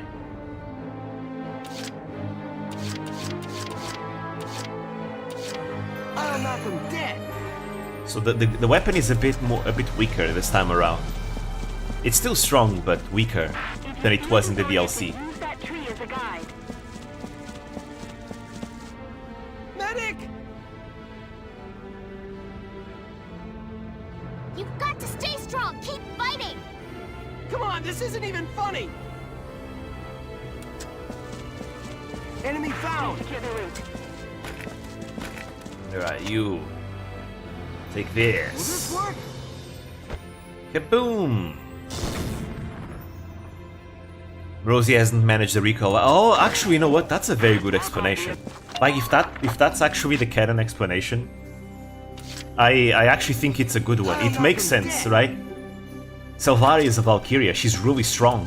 She can probably manage the recall like it's nothing. So she just lets it go full auto. Meanwhile, Rosie probably can handle the recall as well, because she's not a Valkyria, so...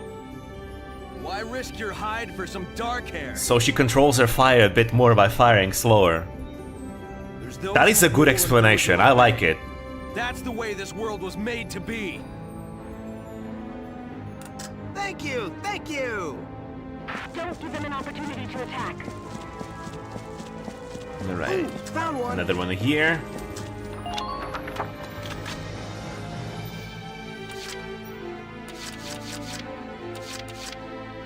Also, right, I forgot there's still enemies over here. Let's see, what can I do here? Oh, right, I have mortars. I'm gonna use Largo for the mortar. Wait, you don't have a mortar? What the hell? Ready yourselves for the next What did you do to your mortar? You're supposed to have one. We need those pack mules, bub. I can't see the sniper for some reason.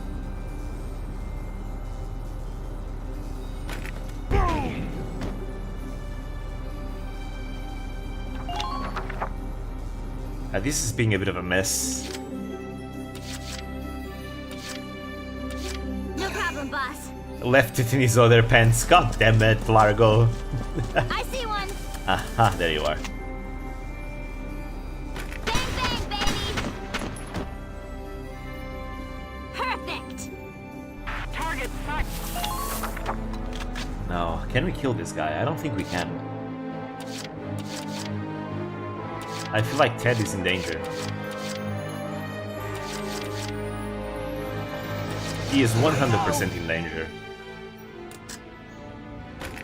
We don't have any more grenades. That's a shock trooper as well. Let's get out of here.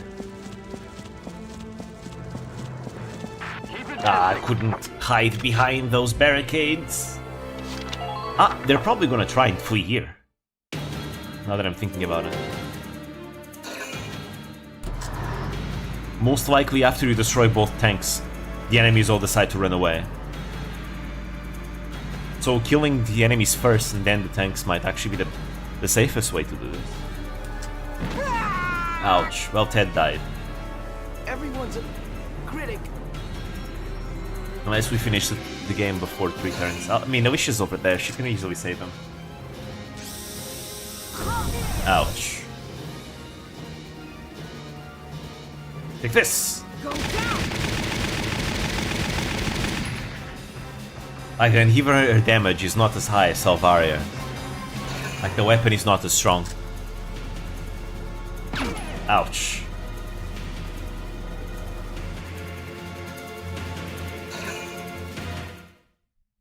Enough playing around.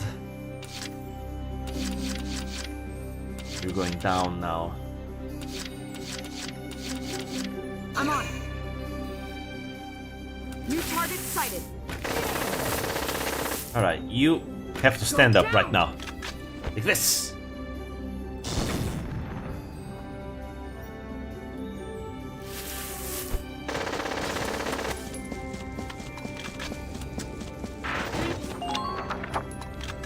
Alright.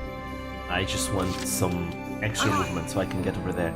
If they try to run away from here, Ain't no stopping me. Rosie can stop them and intercept them. There we go. Here I come. At least the weapon keeps its accuracy, which I'm very happy with. Man down. Everybody be careful. Alright. Try to run away from here, I dare you.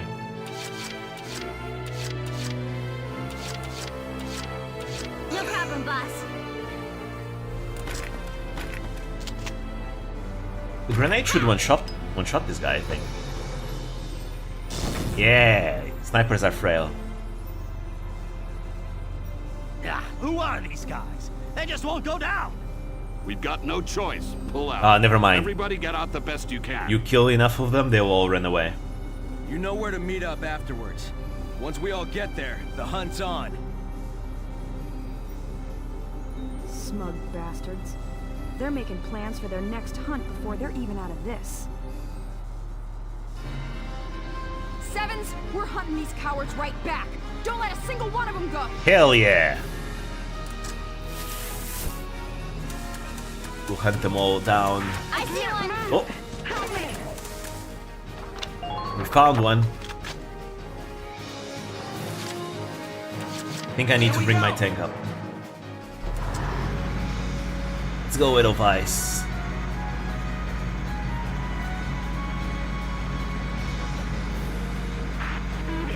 I'd like to one-shot this tank, but I don't think I can.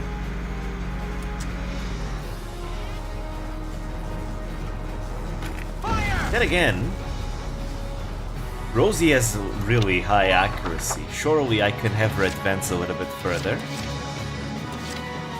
I'm on.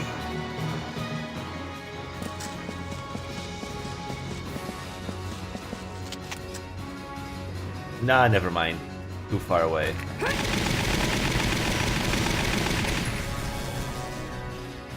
Too far away.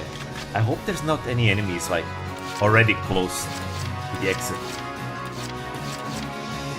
I don't think there are, though. Moving out. Think you can stop me? Enemy unit spotted.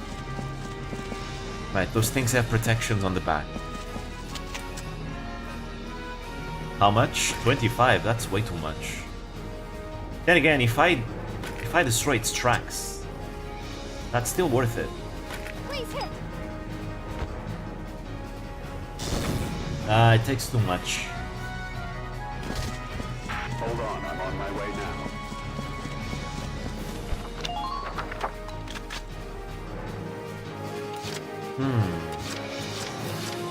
What to do? Wow, there's two of them.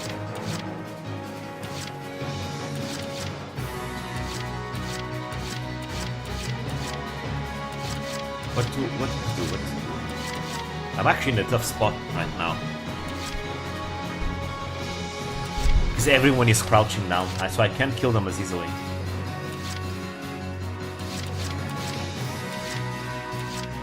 And we also need to save Ted. So I'm calling for backup.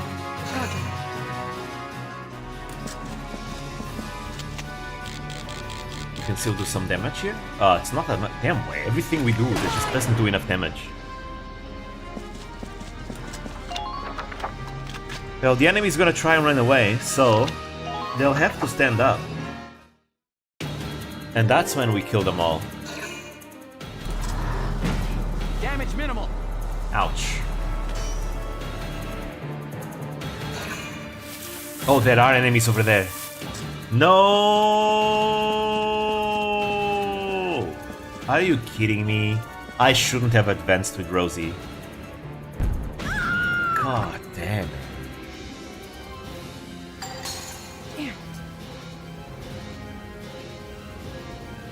Well, Almost home free. Hey, one of those Imperials is getting away. Hurry up and catch him. wait, do I have a chance still? I think I still have a chance. Alicia will have to be the one to do it. Ouch.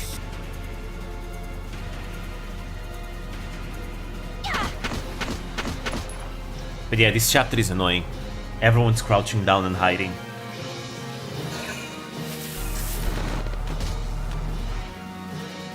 We got that one pinned down.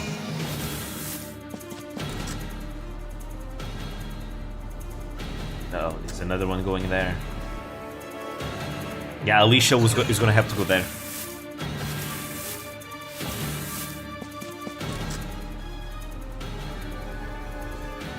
It's a wonder how much bit of grass does for defense. Yeah, I know, right? Who'd have thought? If you ever get yourself in a fight, just touch grass. Yeah, there we go. I think that's the lesson we can take away from this. Touching grass is great.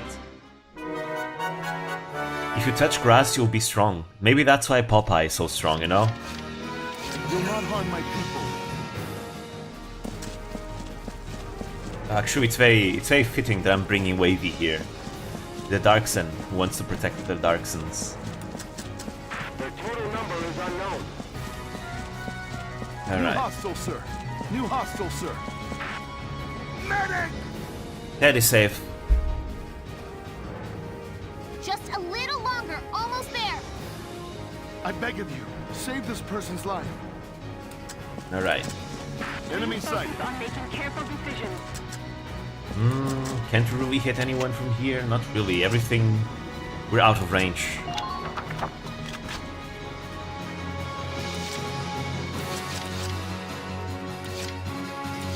What else can I do?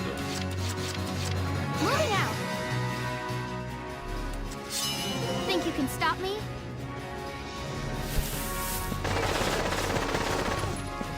I'll ignore that guy. Enemy sighted. Really, that's all I had to do for damage. Ah.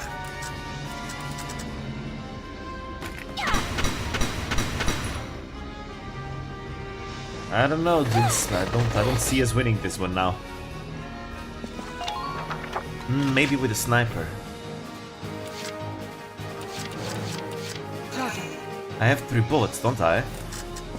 If I do, I can win. If I don't, we cannot. But I need to get there. Sniper movement sucks so much.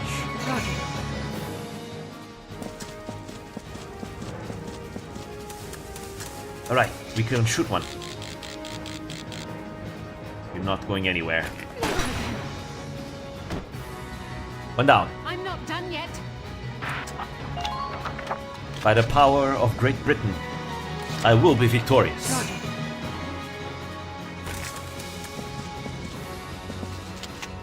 You're next. At least they're giving me, like, a chance. Oh, really? 2 shots to kill a guy? Oh, this guy is an ace. Ah, come on. Now's not the time to have those RNG thingies. Shoot him in the head already.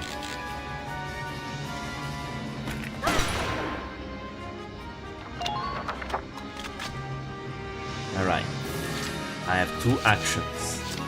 No one else can reach over there. It's all you, Alicia. It has to be you. Think you can stop me?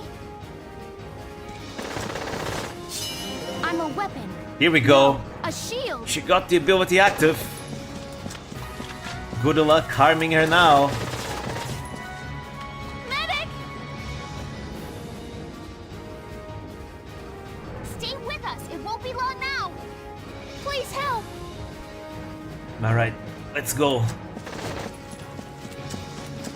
He doesn't see us.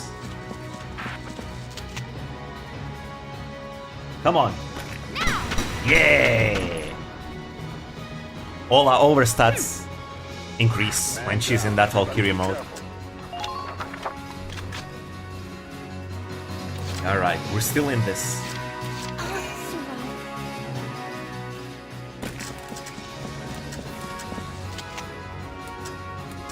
Alright, let's see.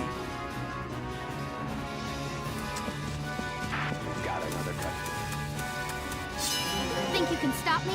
Please activate Valkyria again. She's not activating it. Okay, we'll have to do it like this. Okay, we're fine.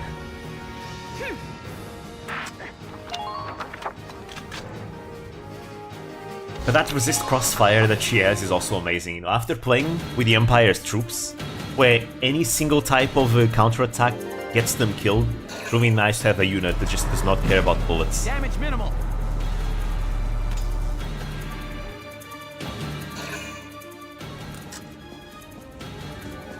I think Blades of Grass, the reason why they give so much defense is because the bullets probably are deflected by the Blades of Grass.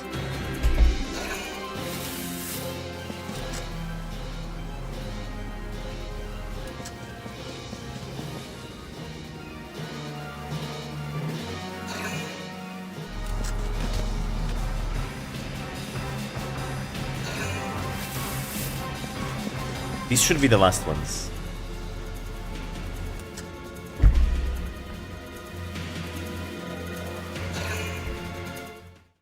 Alright. Bringing Rosie is probably not the thing we need to do anymore. Leave it back up to me. First things first. You die first.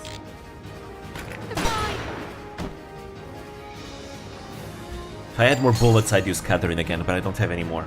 I'm not done yet. Enemy. It's gonna have to be you, Alicia, once again. Moving out. Get used to that, by the way. It's gonna be Alicia doing a lot of things from now on.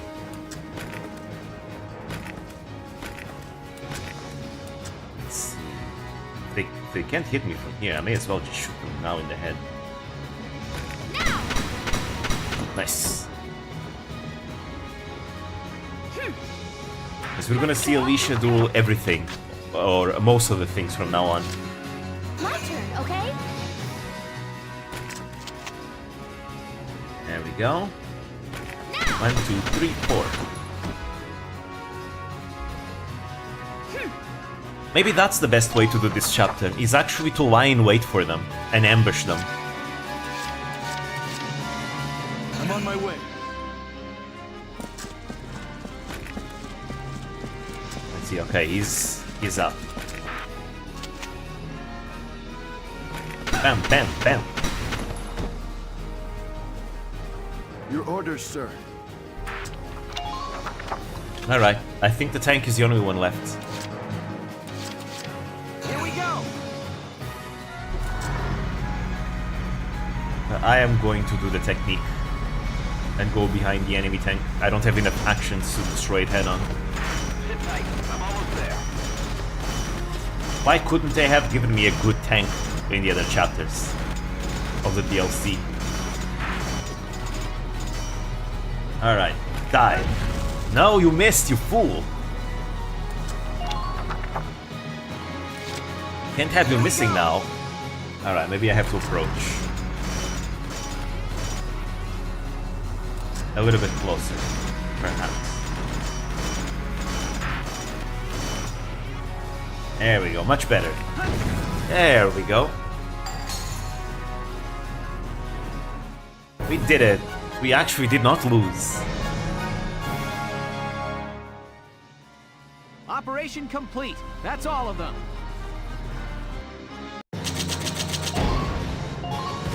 That's actually a lot of XP.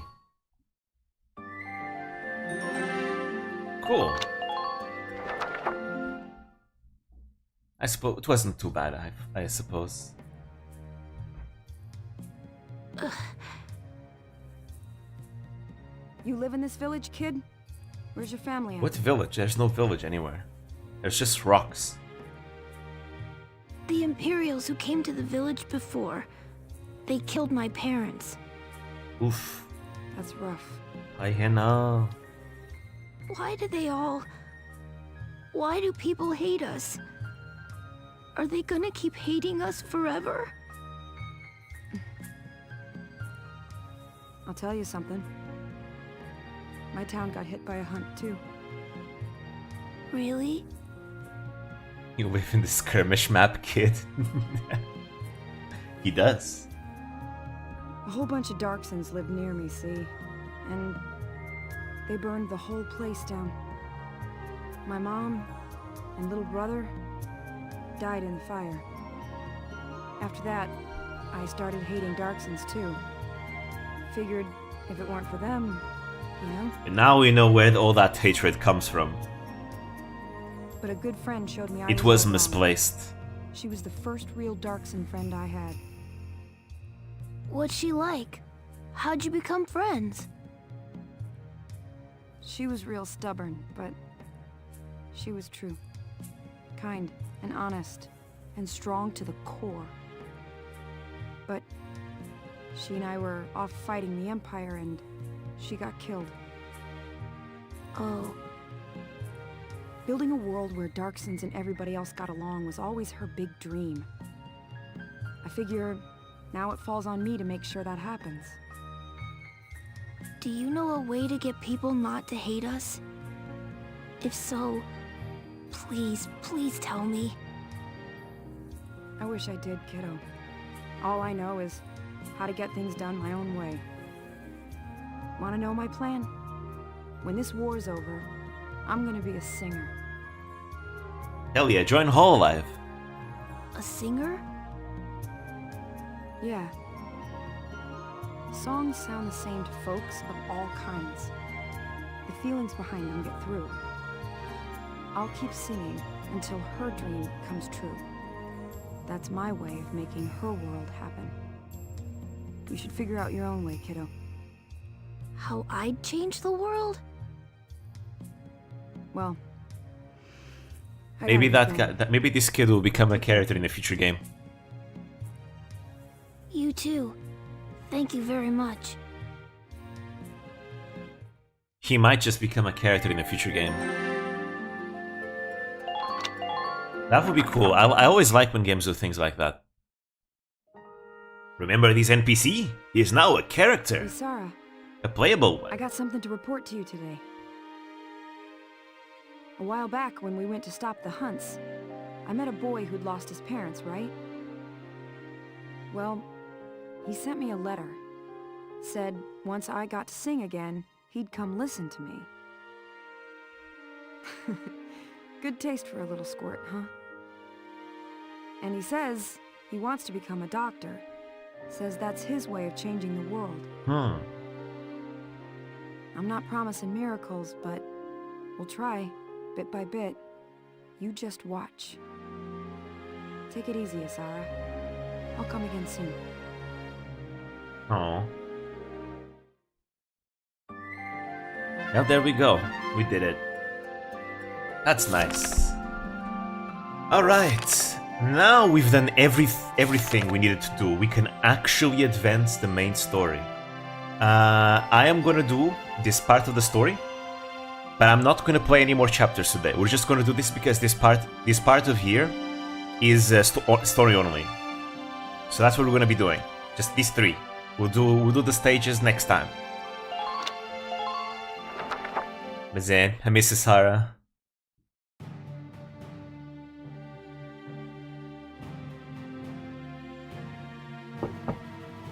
Sir, may I come in?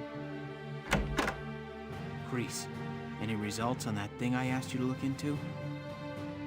Yes, sir. Ah, they're investigating bullet who shot Alicia. Its shape and markings perfectly match rounds used by an experimental Gallian sniper rifle. I see. So Alicia really was shot by someone inside the Gallian force. So, any leads on who fired it? Yes, sir. Tell me, Kreese. The night before the shooting, records show Lieutenant Lanzit checked out the rifle. What? Faldio had the gun? Now we know. Are you sure that's not some mistake? We all know why. Come on, Faldio, he's an archaeologist. He was very interested about the Valkyria and all that. He probably knew how to awaken the Valkyria powers from Alicia and decided to shoot her as a result. It's rare for a tank commander to ask for a sniper rifle, so the clerk remembered him. We learned from Salvaria that she plunged the knife on herself, because the only way to awaken a Valkyria's powers is near death. Sir, only 2 of those rifles exist right now. One is confirmed to be locked in the arsenal. The other was checked out to Lieutenant Lancet and has yet to be returned. I can't. It's hard for me to believe, too. Faldio? It couldn't be.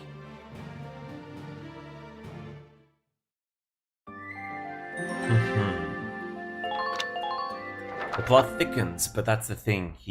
Welkin doesn't know.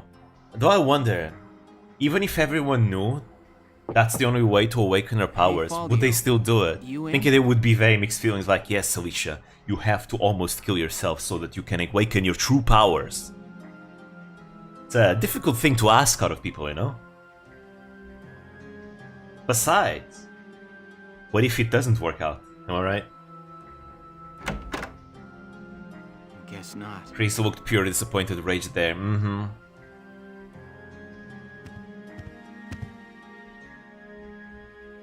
Notes on the Valkyrian race. The anthropology of the Valkyria.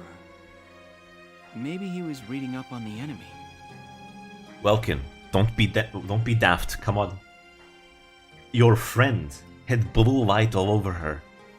Took like hundreds of bullets without having a single wound and blew up every enemy in one shot. You sure he's talking about the enemy here after you know that he shot her? This is his handwriting. Wait, never mind. Welkin doesn't know that Valkyria powers only awaken near death. Salvaria said that in a cutscene with Maximilian. Welkin wasn't there, so Welkin wouldn't know.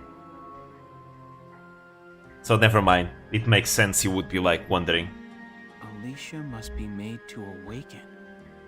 Like the player at this point already knows why, but Welkin doesn't. What?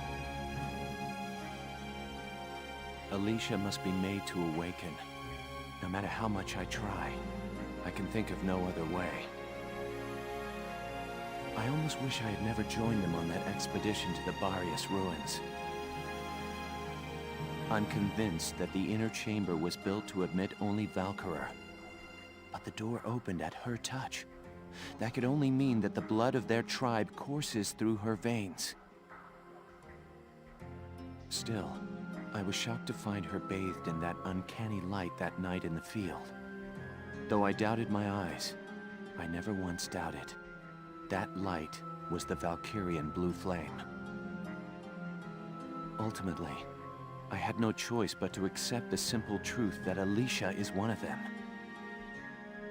I'd already begun to question all I knew. The walls of the temple sanctum were inscribed with the Valkyria's account of history. History as it truly was. We are all taught of the Darkson calamity and how their actions forever scorched the land. But this account told a different story. The Valkyria invaded this land from the north, slaying the indigenous Darkson people as they came. Their grasp of Ragnite technology and the art of war were vastly superior. They trained the destructive power of Ragnite on the Darkson's land, burned it to ash, then had the gall to pass the blame for their inhuman deeds off on their... OBS Studio, okay, it's back. The whole history is written by the victors. I have mixed feelings about that. On one hand, the victors do have a certain power dynamic that allows them to rewrite history, but history is not really studied like that. No, I don't think any proper educated historian is going to only take one account of history. That's just bad. A good historian needs to take as many accounts as they can from multiple sources. the more accounts, the more varied accounts, the better. I've investigated every text and report on the Valkyria I could find. They lead me to believe that at least so the whole history is written by the victors. Must have survived to this day. It's not really true. All across Europa, these rare individuals live and die unaware of their own nature. It's more like history is written by whatever country you live in. Has recorded rare but other countries will look at it differently. Who have awakened to their powers. Case in point. Well, actually, I'm gonna wait until Faldio ends here. All of them suffered grave wounds before awakening. Yeah, that's how you awaken Valkyria. If those accounts are correct, the blood of the Valkyria stirs at the approach of death. Their power, having slept for thousands of years, bursts awake at one step shy of the History end. going back in time is pretty much a game of telephone too. Yes, very much so. Once awakened, if one of these individuals takes hold of the refined Ragnite arms of their ancestors, they make their mark on history as one of the Valkyria of old.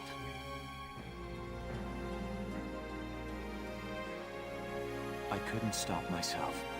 I stole the Valkyrian lance and shield out of the university archive. Supposedly their blood serves to amplify the Ragnite's natural power.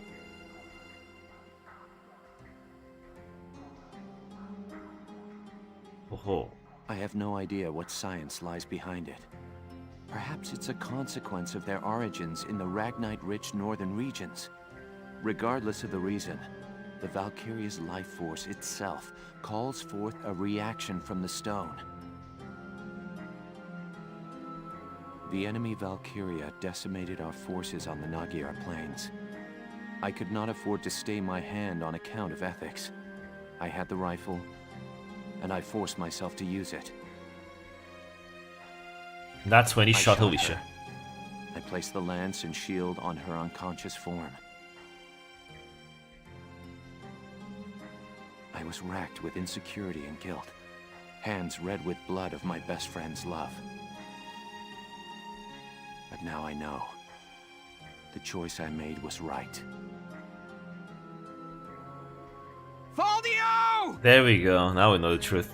Alright, now that Faldio is done talking, let's talk about the history for a moment. For example, Emperor Nero, you know, is known for having been that tyrant who did a lot of bad things, right? But actually a lot of accounts about Nero were not real. They were just fabricated by the Senate, because the Senate hated the guy, right? The Senate absolutely hated him, right? When it comes to Emperor Nero, a lot of his tyrannical behaviors came more at the end of his rule. That's when he became a tyrant, but for the most part, the majority of his rule was actually not bad. He was pretty popular among the people. I mean, it's difficult to hate a ruler that, you know, likes to go outside and throw money at people so that, you know, hey, everyone, take money, here, right? Difficult to hate someone like that. So Nero was actually very popular through most of his rule. It's just the last years that he became a tyrant, pretty much. And it was really just the Senate that really hated him. Guess what? Where do the accounts about Nero come from? From the Senate. So yeah, but you know, in modern times, people look back, they look at other sources, they look at other things, and they see that no, actually, there's a lot of things fake. For example, the burning of Rome was not Nero that did it. Like, there's like accounts from back then saying, Nero burnt Rome because he wanted to build a new palace, so he burnt Rome and blamed it on the Christians just so that you know, he could do it and get away with it. But that's not true. First of all, he did build a new palace, but it was not in a place where it burnt. So, you know, also one of his palaces got burnt too, and he lost a lot of works of art that he very much loved.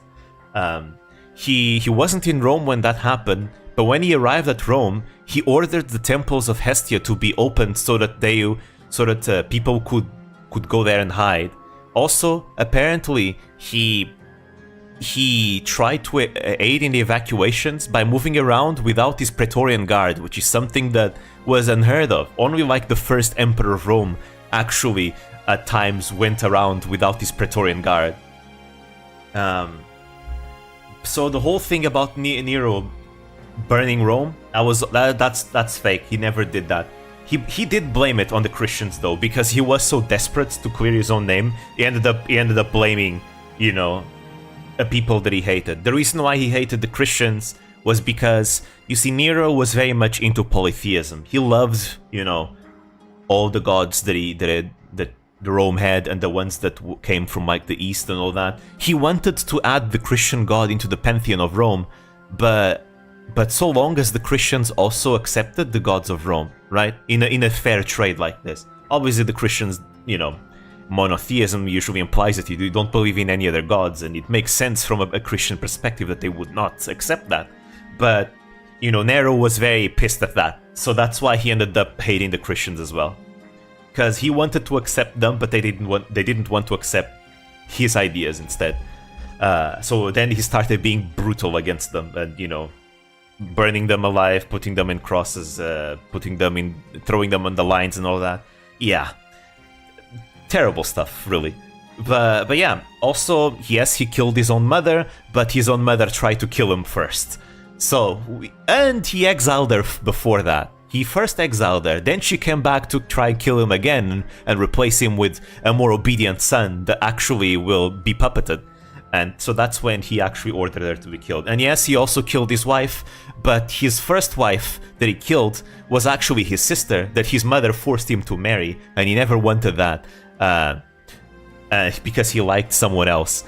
So yeah, there's more nuance. It's not just like, yeah, Nero was just a terrible person who loved killing. Like, no, there's actually more nuance to it than that, you know? There's a lot of other details that tend to get ignored. So he wasn't Caligula. For Caligula, yeah, we can say that he was insane. But Nero, you know, if we don't really talk about the last like 3 to 5 years, actually the rule was pretty good overall. He managed to, for example, make peace with the Parthians. Yes, it's true that Boudica died and was killed in his reign, but Nero actually didn't want to fight the Celts. He wanted to leave them alone. It's just that his generals acted before he could get there first. But Nero was said to be sad about Boudica's death and all that. I read this in a book.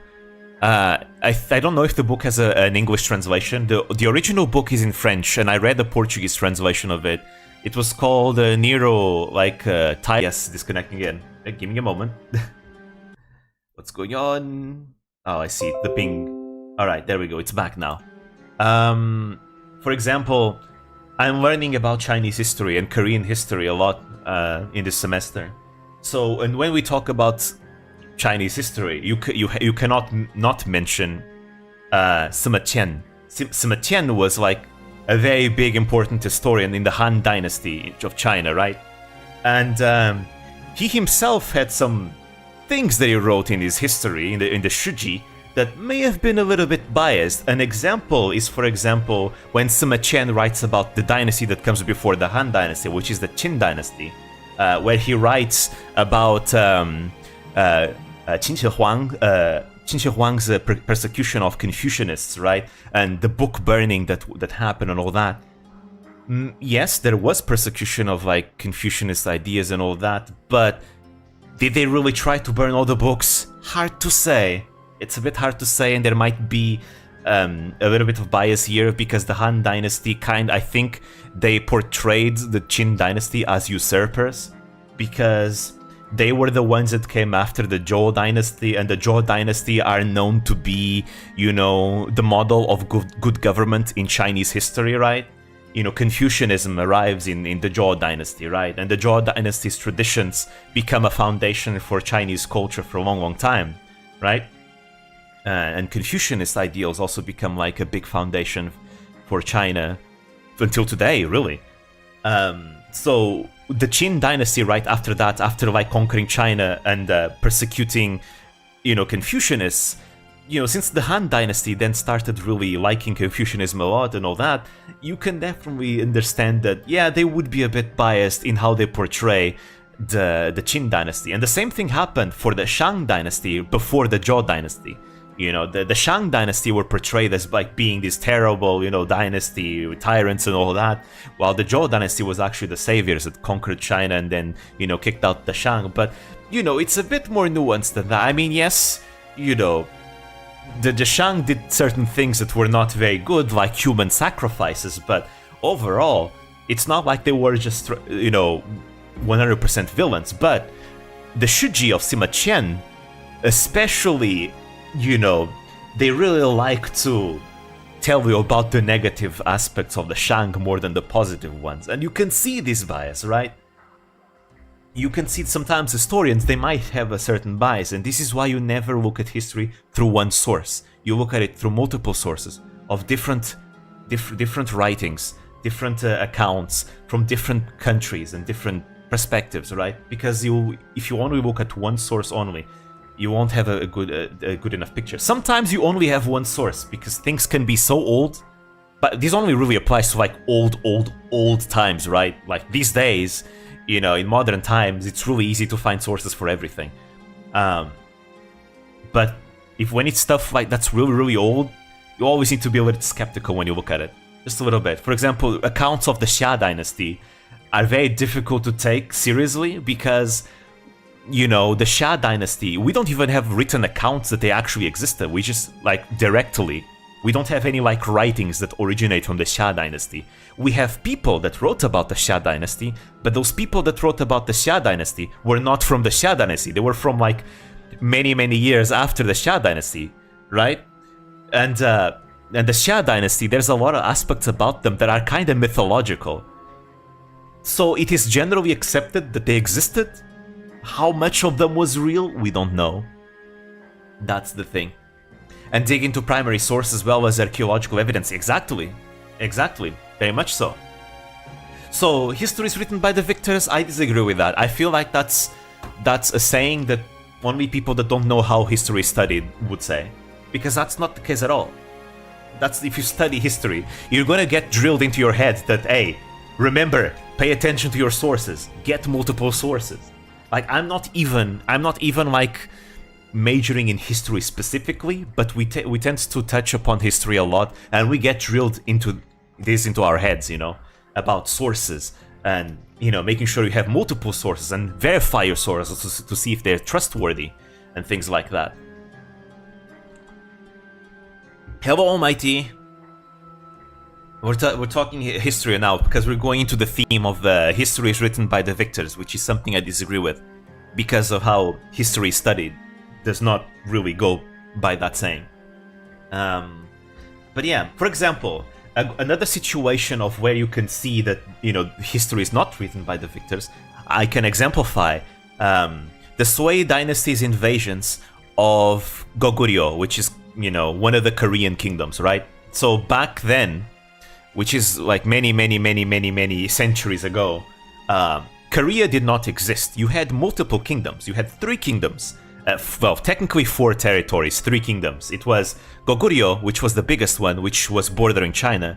You had Silla, you had the Baekse, and then you had the Kaya, the Confederacy of Gaya, right? Goguryeo was always at war with China, pretty much, right? They were at war with China during the Han Dynasty, you know, during the Jin Dynasty, and, you know, the Sui Dynasty as well. The Sui Dynasty invaded Goguryeo 4 times. The second time that they invaded Goguryeo with 1 million troops, and I'm not kidding. 1 million troops. I when I saw that the first time, I was like, wait, that can't be true. What? Really? You know, meanwhile in Europe, you have, you know, during the European Middle Ages, you know, a guy could invade another country with 19 dudes. 19. Meanwhile in China, yeah, now let's bring 1 million people to an invasion. Holy shit. Like the memes about, you know, the numbers of the Chinese armies and the casualty rates there. Those memes come from a certain place, and I see now. So 1 million troops. 300,000 of those 1 million troops went to attack the capital directly in Pyongyang. I think Pyongyang was the capital of Goguryeo back then, I think. So they went to lay siege to Pyongyang. And they got tricked, that army got tricked. The general of Goguryeo pretended to surrender, so he could survey basically the conditions of the Chinese army. The Chinese army, their morale was really low. They were exhausted. They wanted to go home. Their provisions, they were not really in the best condition, you know. So he was able to lure the Chinese army further into Korean territory, into a trap. And then when the Chinese army realized of the trap, they decided to get away and run away. And they tried to cross this river, which back then was called the Salsu River, right? And then the Korean army, the Goguryeo army, you know, relentlessly attacked them from the back as they were crossing the river, which was devastating. And according to our sources, only 2,700 Chinese troops escaped alive from that retreat from Salsu, out of the 300,000 that had gone to lay siege to Pyongyang. Was insane. It was an absolute massacre. That was the Battle of Salsu. So as you can imagine, that was the second invasion into Goguryeo, which failed. The third one also failed. The fourth one also failed. And then the Sui dynasty fell. And then the Tang dynasty, you know, rose from the ashes, you could say. As you can imagine, in Chinese history, they don't really touch upon that, especially the specifics. They don't. They really don't. You know, the invasions of Goguryeo, they're like they're negligible. You know, the effect of the invasions are negligible. They're not really important. You know. Meanwhile, in Korea, like those battles are very much celebrated. They're like a big thing, a big source of pride in Korean history. You know, like hell yeah, those like was a game changer. It was big. You know. But in China, it's like, nah, that's a small thing. It's not important. It doesn't matter. So again, as you can see, depending on which perspective, which country's perspectives you go, you know, how important and how studied the details of those wars are, it's really going to vary. It's going to vary a lot. And this is true for a lot of countries about each other's conflicts, whether they win or lose. It's just that, you know, different countries will probably usually, you know, give more importance to the things that were good about them. This applies to any country, really. Here in Portugal, for example, we had a terrible invasion that failed, where Portugal once invaded Morocco, right? This was during the time of King Sebastian. It was the Battle of Alcácer Quibir, and it was a terrible defeat for Portugal. And as you can imagine, we don't really talk about the specifics. All we are taught is that, yeah, the invasion failed and the king was never seen ever again. He disappeared. That was it, but we don't actually learn about the specifics. Now, when I decided to look into the specifics of why the battle failed, it changed completely how I look at that. Because it was always looked at this absolute tragedy here in Portugal, like, wow, it was a tragedy. Maybe the king will one day return, because he was never seen ever again ever since that battle. He disappeared. So in a day of fog, he'll appear. There's like this legend that he's going to appear one day, in a day of fog, in a morning of fog. And when I look at that, it's like, no. I hope, you know, obviously the legend isn't true, but if the legend ever becomes true, I don't think we want that king as our leader. Just saying, he was a terrible leader, you know? He was not a good leader. Why would you want, like, all the decisions that he took in that invasion were absolutely terrible, dumb decisions, pretty much. The Moroccans were very smart in how they defended their territory. They were very, very smart. And keep in mind that their leader at the time was literally on the dying. He was literally dying.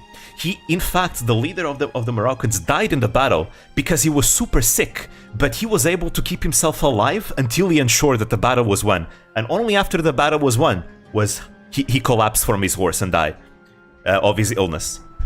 But he had ensured that his people had won, and his brother took the leadership. His brother was Ahmad al-Mansur, I think. Yeah, I think that was his name.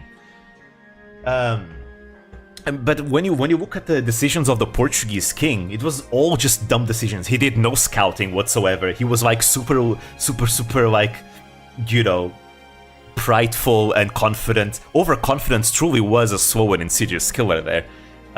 He sent his best troops without any support to the front, lost them immediately. You know, even though he had better equipment, he decided to go into open ground and fight the enemy, you know, much more numerous cavalry. The Portuguese nobility, instead of preparing for battle, they were just having fun. You know, they brought the entire court and their families as well along because they all thought, it's gonna be an easy win. They had no preparation whatsoever. We have the most stupid education about our country history. They taught us like Russia never lost any war in history. Ooh, yeah, we definitely do not. Yeah, that's it's smart people can find information about Russia versus Japan. Yeah, that's the first one that comes to my mind. Russia versus Afghanistan and more. It's just retired propaganda and it pisses me off. Yes, very much so. We actually learn a lot about the Russia versus Japan one, because the Russia versus Japan one is very important. Because when we are taught about World War II. Well, actually, no, not World War II, because here in Portugal in high school we are taught about the rise of communism, because, well, it's important. If you're studying history, if you do not, you have to touch upon the rise of communism, because it's something that changed history forever, right? And when we talk about it, we need to talk about, you know, how the Romanov dynasty fell. And so as a result, we talk about the war between Japan and Russia, because that's big, you know. It shows, first of all, it shows that Japan was like the first European nation. No, I'm sorry, I'm all backwards. It was the first Asian, you know, nation to fight a European nation and win, which was big when you were learning about the rise of the Empire of Japan. And it's also important to know because it also you start noticing a decline in the Russian Empire back then. All those things would play a role into the fall of the Romanovs and the rise of the Bolsheviks, right? Because you had that defeat, which would kind of, in a way, encourage the Tsar back then to want to win World War I, so he could prove to everyone how manly and great he was, right? And then he would send his people to war. He didn't have enough equipment for his troops. There were many troops that had to go without guns, and they were basically told just wait until their comrades died, and then they could pick up their guns and fight. You know, nobody wanted to be in that war. So the Bolsheviks used the opportunity. They started a revolution, and well, there goes the Romanovs. They're out. So yeah. So Russia pulled out of the war before the war even ended. World War II ended in World War I ended in 1918. Russia pulled back from the war way earlier than that, which was great for Germany because Germany did not want to fight a war in two fronts. Japan easy clapped Russia in the first Russia vs Japan war, pretty much. It's brought up here too, partly in the context of it being a distraction for the great powers from becoming too involved in the whole bit of Norway, declaring independence for Sweden. I actually don't know much about that. The Scandinavian context, I don't know much about it. That's interesting. But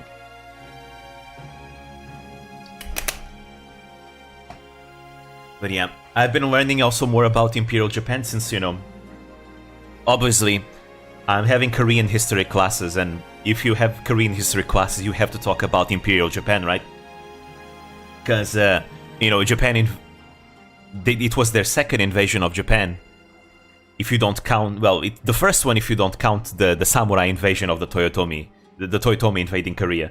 But in modern times, Japan invaded Korea and took the whole country, and they considered it a protectorate and all that, but they basically wanted to change Korean culture into basically Japanese culture as well. They started building like Japanese-style temples in Korea and all that, and they even took away the alphabet, the Hangul, from Korea. It became illegal during a while, during Japanese occupation. So yeah, I haven't touched upon that much. That's going to be probably at the end of the semester that I'm going to learn more about that, because, you know, we're going in order. We're going from the origins of Korea all the way to modern times. So we're still talking about the Joseon dynasty right now. We've started talking about the Joseon dynasty. Sweden joined NATO recently. Sweden joined NATO. Finland joined earlier as well. So yeah, but yeah, I'm enjoying learning about like East Asian history a lot, because I always knew more about the Japanese history, but I didn't know much about the Chinese and the Korean perspectives of things. So now learning about Korean and Chinese history, it's being very interesting. They're all just as bloody, pretty much. You know, like holy shit, the history of these countries are all so bloody. I swear Korea is always at war with someone. if they're not at war with someone else, they're at war with themselves. You know, it's insane how much warfare there is. Like, talking about the three kingdoms of Korea fighting each other, you know, then them fighting the Chinese multiple times, you know, then the Mongols invade, and then it's a bloody war against the Mongols. It's holy shit. You know, then Japan invades, and then they have to fight the Japanese, and then the Manchurians invade, and they have to fight the Manchurians. God. It's then actually, what was it? Before the Mongolians invasions, the country Korea broke into pieces, and they were fighting each other. And you know, I don't even have to say anything about China, because you know the meme about China is that China is constantly breaking and reforming and breaking and reforming and breaking again.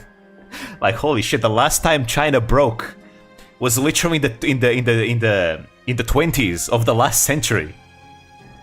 You know, it's insane. But yeah, the East Asian history is quite bloody, actually. Very, very bloody. Lots of warfare, everyone fighting everyone. But yeah. Hello, Lieutenant Gunther. Is something wrong? Faldio, where is he? Sir, Captain Virat just called him in. He left only a minute ago. Anyways, Welkin discovered that it was Faldio that shot Alicia, because Faldio was trying to awaken the Valkyria powers inside her.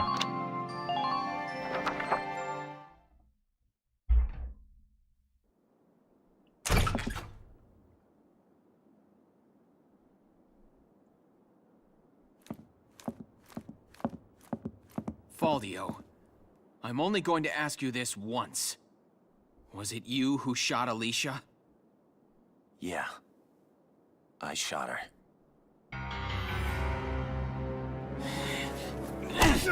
Ooh. Tell me why. Why did you have to shoot her? The people. Gallia needed her. Now let me ask you a question. How else do you think we could have won that battle? If not for Alicia's power, Gallia would have most certainly lost. I still can't. And not just this battle. I'm talking about Gallia's future. How else are we supposed to survive, Welkin? Caught on either side by giants. It's Alicia. Our Valkyria. She's the only one who can protect us from them. Wrong. Our side gaining power won't end this war. All it does is escalate the conflict. That's enough. Same reason Ishiki has when shooting Zama. Listen to each True. other. You may both be right, but still, you're both very wrong. I don't claim to have the perfect answer either. However, regardless of the reason, attacking one of your own comrades is deplorable. By Gallian military law, I remand you to the stockade until further notice, Faldio. And you, Welkin. 24 hours in isolation for engaging in fisticuffs.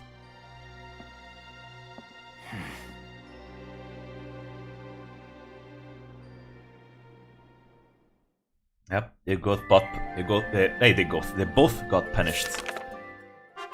Chapter There we go. 15, Citadel, Gearland. We're gonna fight. This is one of the chapters where we're gonna fight Johan, the guy from the DLC. He's in this map. Yeah, I'm gonna leave this for next time. This is 2 chapters. 2 different chapters, and they're all both very difficult. Especially the second one. The first one, alright, it's kind of fine. The second one, holy shit, it's difficult. We're gonna have to abuse of Alicia's powers in this. Because fighting Selvaria is gonna be difficult. Very, very difficult. Overwrought, my beloved. Always right. I love the strong and reasonable women. Indeed. She is one of those logical strong ones. But yeah, we'll leave this one for next time. It's a big one. Today we finished the DLC. We did the side chapter for Rosie, where she hunts the people that are hunting down Darksons. And now next time we'll actually continue the main story. Actually. We have, well, by the way, Almighty, you see that weapon, that DLC weapon that that Salvaria has? Apparently we beat the DLC, you unlock that weapon and you can use it now in the main game. It's not as strong though, but it's still really cool. So that's nice. So yeah, and now Alicia has the Valkyria powers. So once we have the ability, the order that allows you to bring out the true power of each character, Alicia is going to always have her abilities active, and it's going to be insane. She's going to destroy everything. She can solo maps with that. She's going to be able to actually solo maps, take barely any damage from anything. That's going to be great. What do you mean it's not that strong? It shredded tank. It does shred tanks actually. That weapon, like, it's not as strong. Like, the rate of fire is a bit slower. Well, that's not that as important. Well, it's more important if you're like doing interceptions, I suppose. The damage is not as high, but it's still a very strong weapon. It still shreds tanks, even if you don't have any buffs on top of you, which we did that earlier, which is really cool. That weapon is gonna be great. Really, I gave it to Rosie. But yeah, that's gonna be for next time. I think we've had enough. This is gonna be a very, very long chapter. Like, this entire chapter is gonna take us next stream, the whole of it. I remember this was actually a bit of a wall for me the first time around. I didn't know how to beat Salvaria. She's so strong. But that's why we have Alicia now. That's why. Anyways, I'm gonna end it here. So, thank you all for coming. Sweet dreams. I'll see you next time. Bye bye. See ya.